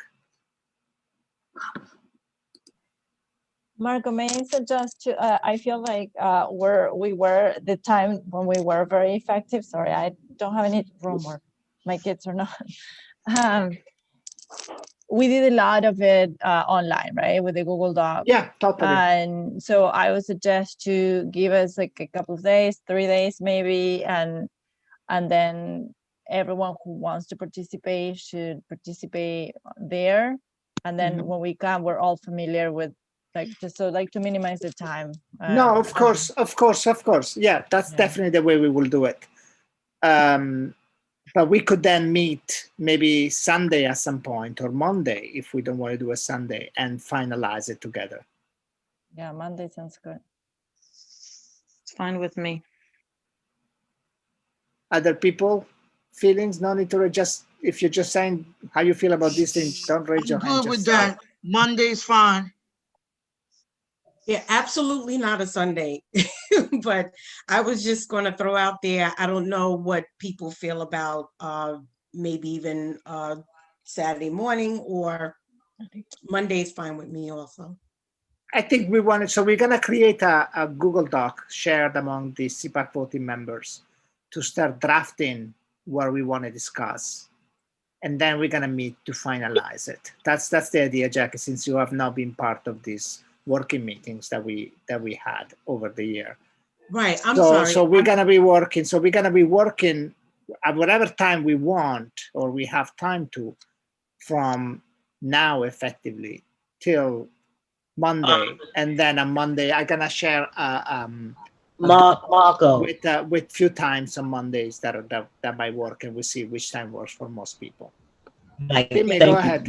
In that letter, That's what I was going to mention, to put a poll to see Yeah. what works, so we can have as many of our voting members here on the line so that we can do this. Because you know how we did before. Everybody came up, grabbed questions or whatever it is from their district, you know, Yeah. from their parents and stuff. And then they came back with these questions, and then we put them into themes. So we're going to have to do that again. So that's why we have to have a date. Perfect. So I'm gonna create this this Google Doc and share it with all the the voting member of CPAC, and we'll work on it. And then on Monday we'll create a Google. in that letter, Marco, are we discussing the date? Are we going to propose a date in that letter, or we No. the letter to get a date? So the letter asking to meet with the chancellor is going out today, independently of this. Jackie, you didn't understand what was being said. We can't give the chancellor dates. We have to get dates from him, Jimmy, because I his know. schedule I is. understand. Okay. I understand. That's why, I was just asking. Yeah, because we can't propose. What he's going to do for us, he's going to make a dolo poll. He's going to make a poll. In regards to the letter, right? No, not the letter to ask the chance to meet in regards to when we can get together after speaking with our colleagues, your parents and stuff, and come back. See, you haven't been with the working group, so we just explained it. What it is that we each go back. That's why we're sitting here. We need to hear the voices of the parents, not just our voices, even though we know what we're saying, feeling what they feel. We need to hear their voices. We get that information, then we come back, we share it out, and then we turn around and we put it together into themes, into areas of interest that is of importance. And then from there we go on. So until we can get that going, we have to start somewhere, and that's to make sure that we can all be here together to bring in input. Right, I understand that part. I just want to say for the record, and then I'll be quiet because I don't want anyone. I'm trying to state it clearly that maybe we should offer when we might be available, like someone mentioned earlier, ECC, we meet on Saturday. Maybe we are open to meet on an off hour that wouldn't interfere with his, that's all I was just trying to say. That's fine. But these two separate things. So the letter will be sent to the chancellor asking for a special meeting, 2 hours long, and to come back to a few dates. Has to be after Monday, so that we have the time to prepare, and has to be as soon as possible with that. Of course, there are like holidays and things happening, so hopefully we are able to deal with that soon. Instead, between ourselves, we're going to be working on, we have right now 3 issues. One, allow more windows to opt in blended learning, request more focus on providing support for remote learners, request class size data, and I'm sure we're going to have more the moment that we start putting our head on it, and also getting feedback from our districts, and to draft a letter on those issues requesting to be addressed, and then we can address the content of the letter itself, possibly at a meeting with him. With that, I see a couple of hands raised. Go ahead, and then we need to go back a little bit. Okay, go ahead, Francis, and then Lourdes. So I agree that, us working together as not like one district, but one body, so we can put all our concerns. Most of us have the same concerns. It doesn't make sense for 20 of us to say the same concerns. So that's the first thing. The second thing is, although we can't give 3 dates, I would recommend to give at least within the next month, right? Because if you don't put in some type of deadline, he can have this meeting in June. So let's yeah. Let's just say course. within the next month, so we're clear, or before the Christmas holiday, or I don't know. Right. Yeah. Good point, Francis. Good point. And piggybacking off Francis, thank you, Francis, for bringing that up.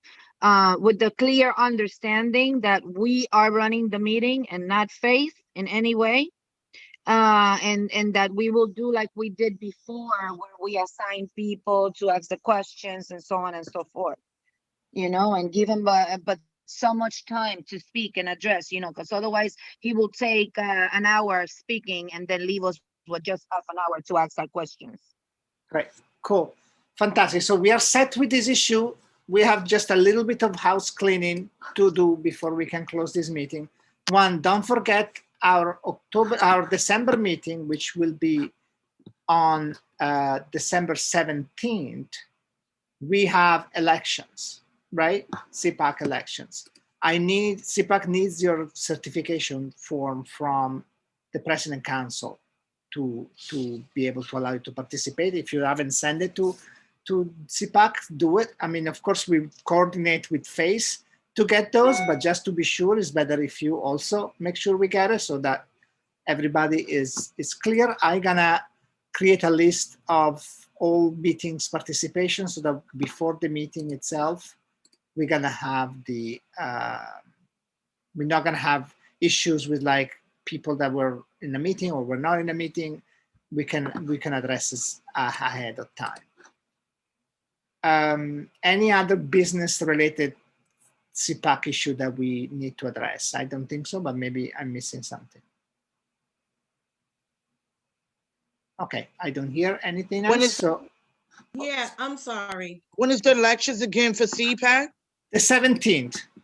Please. That's the same day as my elections for D75. So, all right. 17th of what? December. Of December. That's what we decided in October. That's what we voted on in October. I thought we voted on December 10th. Maybe I could see the date. Unless I'm remembering correctly, I think we decided for 17th, but I could. It was discussed for the 17th. Okay. It was discussed for the 17th, but it was not concrete or finalized as we were waiting to ask for DOE to extend a waiver to December 31st to allow President's Councils to have a chance to fully conduct their elections in order for us to have a CPAC election. It was projected for December 17th, but we still have to check with the President's Council's districts for their elections. I thought we had two tentative dates though. What we said was if there is no, we had at the same meeting, we had requested for the Chancellor waiver to be extended. And we were saying, if it's not extended, we need to revisit it. All right, but no it was problem. extended, so we don't need to revisit it. But that doesn't mean we cannot revisit it again if we feel we have a reason. No problem, Marco. I just won't be there. My meeting is that day, so I will not have my certification in by that date.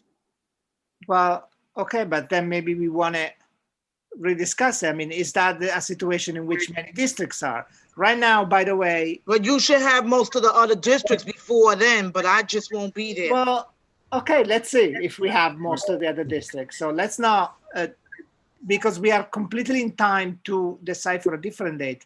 It will be a problem if we find ourselves on the December 16th and we say like, oh, we want to postpone it. That's kind of a mess.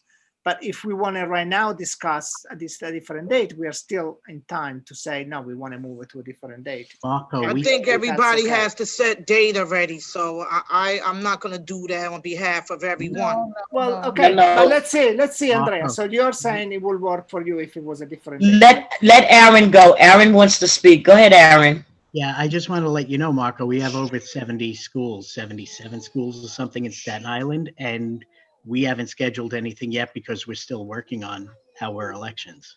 Oh, okay. And because we were granted to December 31st, that also give President Councils a chance to do it because they can't function without their PAs. So this is why we said we would have to revisit it.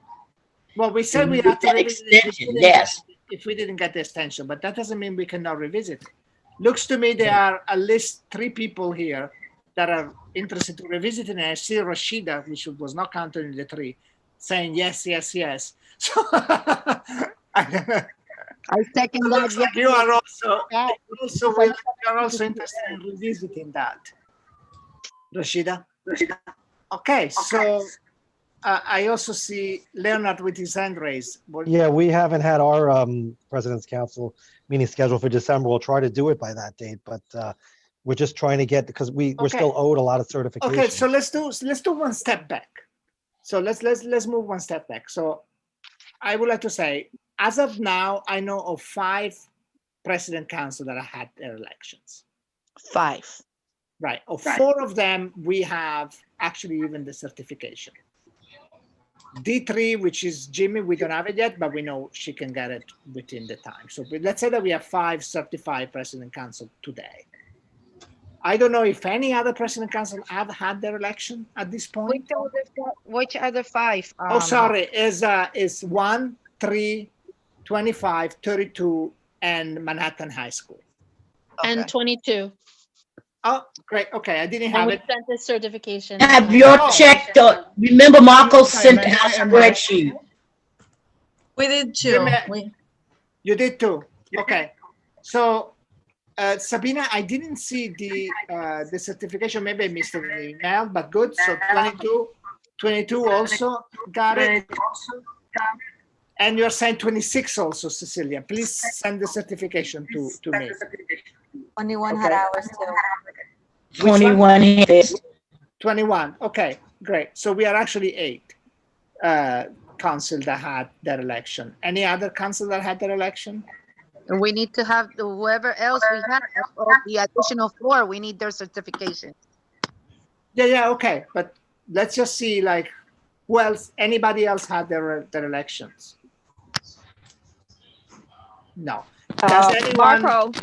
Marco, 13, all of our PAs and PTAs actually had their elections, so we are scheduled for November 30th. Okay, that was then my next question is, those who have not had their election, have their election be scheduled already? Shirley, you got your hand raised? Yeah, so Queens High School's President's Council elections is on the December 9th, and D28 is on the November 24th. Okay. Okay. D75 elections for President's Council is on December 17th. Okay. Ah. Cecilia,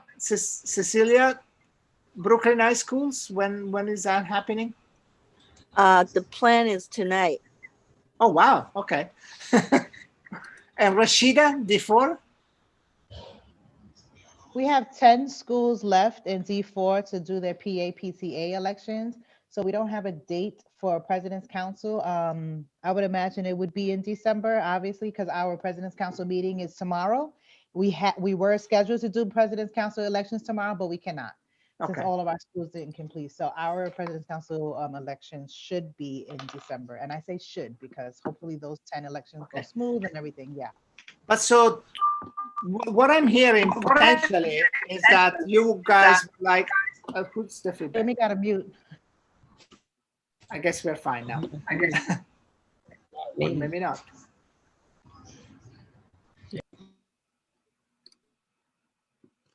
Okay. So what I suggest then maybe is that we want to have, so this is January 7th too early after the break to have our elections then? That would be the second Thursday. Oh, no, it's not the second. This January 14th will be the second Thursday in January. Sorry. Yeah, the 7th is the first Thursday. So would it be reasonable to? Why can't we call a special meeting to have the election? That way we, if they have it all. We can call any meeting we want. I'm just tossing dates to see if. So, first of all, is there anybody against? Against the idea of moving it to January? Doesn't look okay. No. So let's see if we can find out. So January 14 will be a possible date in January. Does it seem reasonable? Aaron, you seem maybe to be the one Yes. planning to have January it in January. 14th seems reasonable for everyone, I think. Aaron, it looks like you were planning maybe to have the president count the federation election in January itself. Yeah, we're hoping to. We have over 70 schools, 77 schools. We have almost 30 still to do. Okay. We're really shorthanded on Staten Island, able to give help. We're short an FLC. Okay. Make sure, Aaron, that so CPAC member can also help you, right? Yeah.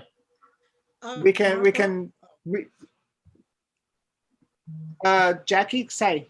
Yeah, I have something else after we finish this discussion, but I wanted to know, are we still meeting December 17th or we just moving elections? We're just moving election. We're just moving election.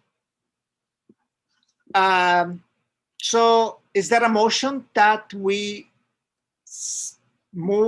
set our elections for January 14th?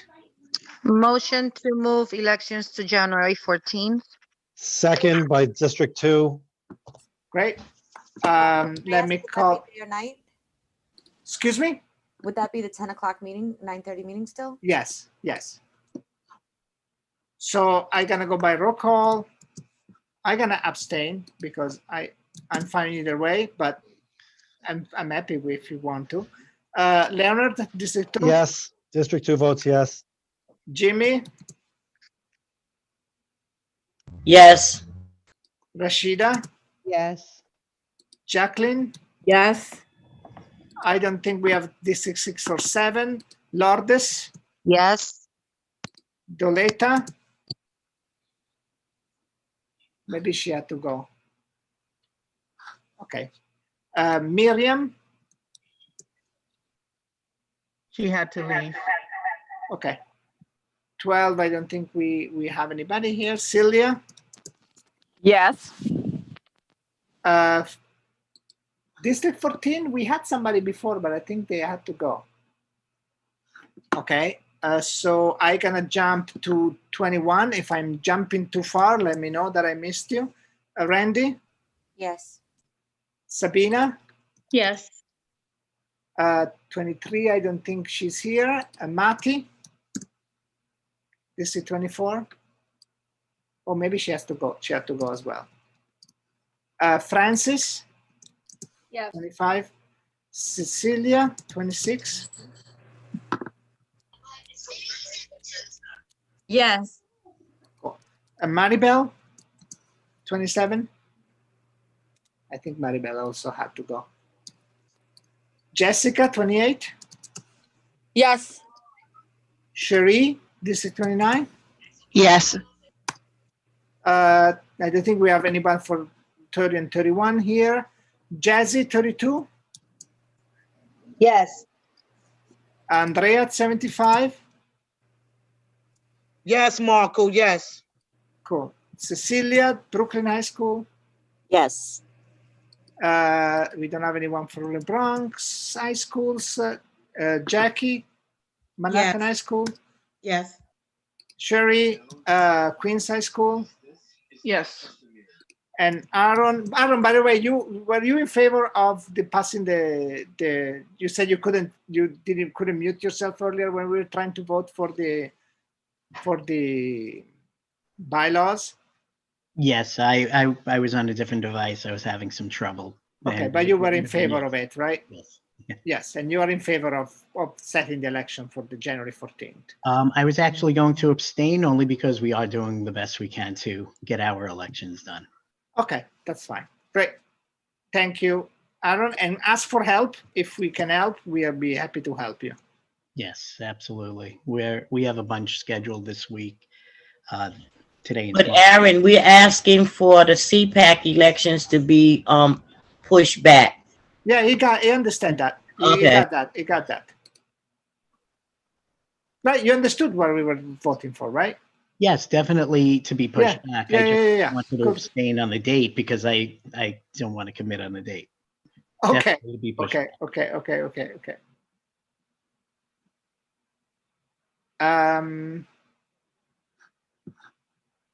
Larger is DA. Oh, okay. I think that's it. So the motion passed. And I think this closes our meeting for the day. No, I had a concern. made a mistake in a posting from Marie. Oh, okay. Not D9, I'm D8. Corrected. Okay, Thank you. cool. Marco, I had a Okay, just one question. second, Yes. just 1 second, Jackie. I see Sure. Francis actually raised her hand. Then you go. I have a question, Marco. What I know that they said they were doing an extension to December 31st, and being that we don't have any way of knowing if we are allowed in January, would December 18th would be the last day? Would that be an option? It's a Friday. I mean, we should have discussed it before we do a motion for I'm just January. saying, if we can't get January, then we only have December 18th to go with what we have now in place, December 31st. Oh, no. So we, as CPAC, we do whatever we want, right? The waiver doesn't affect us. Oh, I thought we were, oh, okay, so then we. The only issue is like, we want to make sure for the extent possible that as many PA had their elections before the President Council have their elections, right? And we want to make sure that as many President Council had their election before we hold our elections. Of course, we can. December 31st. Right. Okay. Right. Thank you. Yeah, we are not. That is not an issue for us. Cherie, go ahead. Oh, In reference to that question about the waiver, are we going to ever get an official written waiver that actually extended PA, PTAs, and president's councils? Because right now, in truth, president's councils is hanging since September 30th. but so no, the original waiver. Did you see the end of the week wrap up? There was a statement in there about it being extended to December 31st. If you saw the end of the week wrap up. I saw the end of the week wrap up. It's a statement that the waiver is forthcoming, that they are extended, but we actually don't have the written waiver. Well, we'll make sure so I'm asking if the waiver is actually going to be We'll ask presented. Adrienne for the actual text. We will ask for that. Yeah.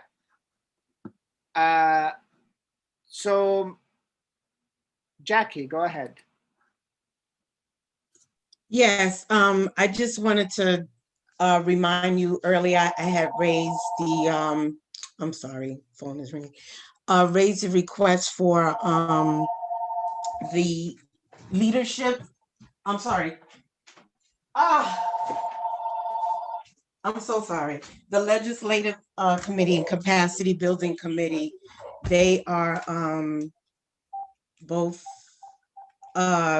not running right now, and people who signed up for the Legislative Committee would like to be a part of it. And as far as I know, we can go ahead and call a meeting, and then in that meeting, we can vote on a chair and get it moving.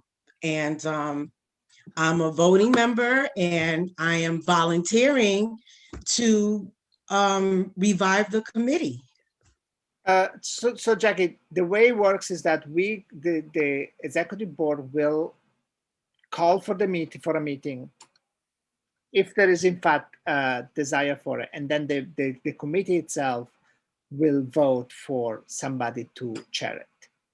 Okay, so I'm asking then if we can. We'll do that. We'll do that. Rashida, go ahead. Rashida? It's hard to proceed. It's hard to proceed with these committees because we gotta have our elections, right? We have to have folks in. We may get a big turnover. No, it's just the people who signed up last year. Just want to give them an opportunity to remain in communication, and the general public can be part of the committee. So wanted to reach out to them and give them an opportunity to remain connected. Okay, I'm just saying their time span is from now to January 14th. Am I correct? Or no, for us, it doesn't make a difference. No, so the committee can exist, doesn't stop existing because of change in voting member of CPAC. So if right? okay, good. So they don't have But to it's be possible. voting It's members. so the committee is formed by voting members, chaired by a voting member, right? But as include participation also from member of the general public, right? So Okay, all right, thank you. and in addition, if there were 10 people part of it and all 10 of them stop being members of CPAC and maybe don't want to continue in that committee, that's fine. Somebody else will take it over, assuming there is interest for the committee, right? And we will have a pass on of like information, if there was information they were working on. That might create kind of like a disarray because new people might want to do different things. Yeah, but that should not stop us from having discussion on issues, particularly when historic. So when there is a need maybe for that, right?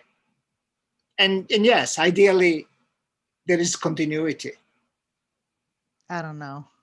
I love pushing forward with the work, but I think I'm not quite sure. I'd love to hear from someone else. I know we got to hurry up and end. I'm not quite sure how effective it'll be to pull that committee together and get them up and running only for a couple of weeks, because I say only for a couple of weeks because we cannot have a full committee with if folks are no longer on CPAC. Like if folks didn't win their elections and aren't, certified for President's Council. Oh, that doesn't matter. Committee. I'm not I sure. agree with you, Rashida. Rashida. As long as you have a voting member on the committee, it really doesn't matter. It's just I really feel strongly that the people who signed up last year should be given an opportunity to sign on. And like Marco said, the committee keeps meeting. So when new people come in, new people can join in. But it hasn't been meeting. So we can meet in December and then keep meeting January. Every month we keep meeting and building. I just want to give those who signed up an opportunity to say, hey, yes, I want to be part of it. So as long as you have a voting member on the committee can exist. It doesn't, end or stop or whatever. I just want to revive it so we can get moving and talking about, there's a lot of issues. There's a lot of, especially the legislative committee. And then when we talk about the capacity building, CPAC can be in charge of a lot of workshops that are supposed to be taking place right now. Title I workshops, SLT workshops. There's so many workshops that CPAC can be engaging all of New York City and partnering with FACE to have these workshops and so forth. So once we start meeting, we continue to meet. It doesn't stop. Okay. Cherie? So I understand what Rashida is saying, and part of it I agree with. I will present this different aspect. If you wait until the January, you're missing the legislative window for electeds. They go back in January, and so if that's when that committee is just starting, they're going to already be behind in that respect. So I would just say, in terms of because the committees allow for voting members and non-voting members to be involved, like they can begin discussing and working and moving forward. Let's remember that committees can't do anything outside of coming back to the larger body. And so whatever they discuss and come up with, it comes back to the larger body to speak as part of as part of CPAC.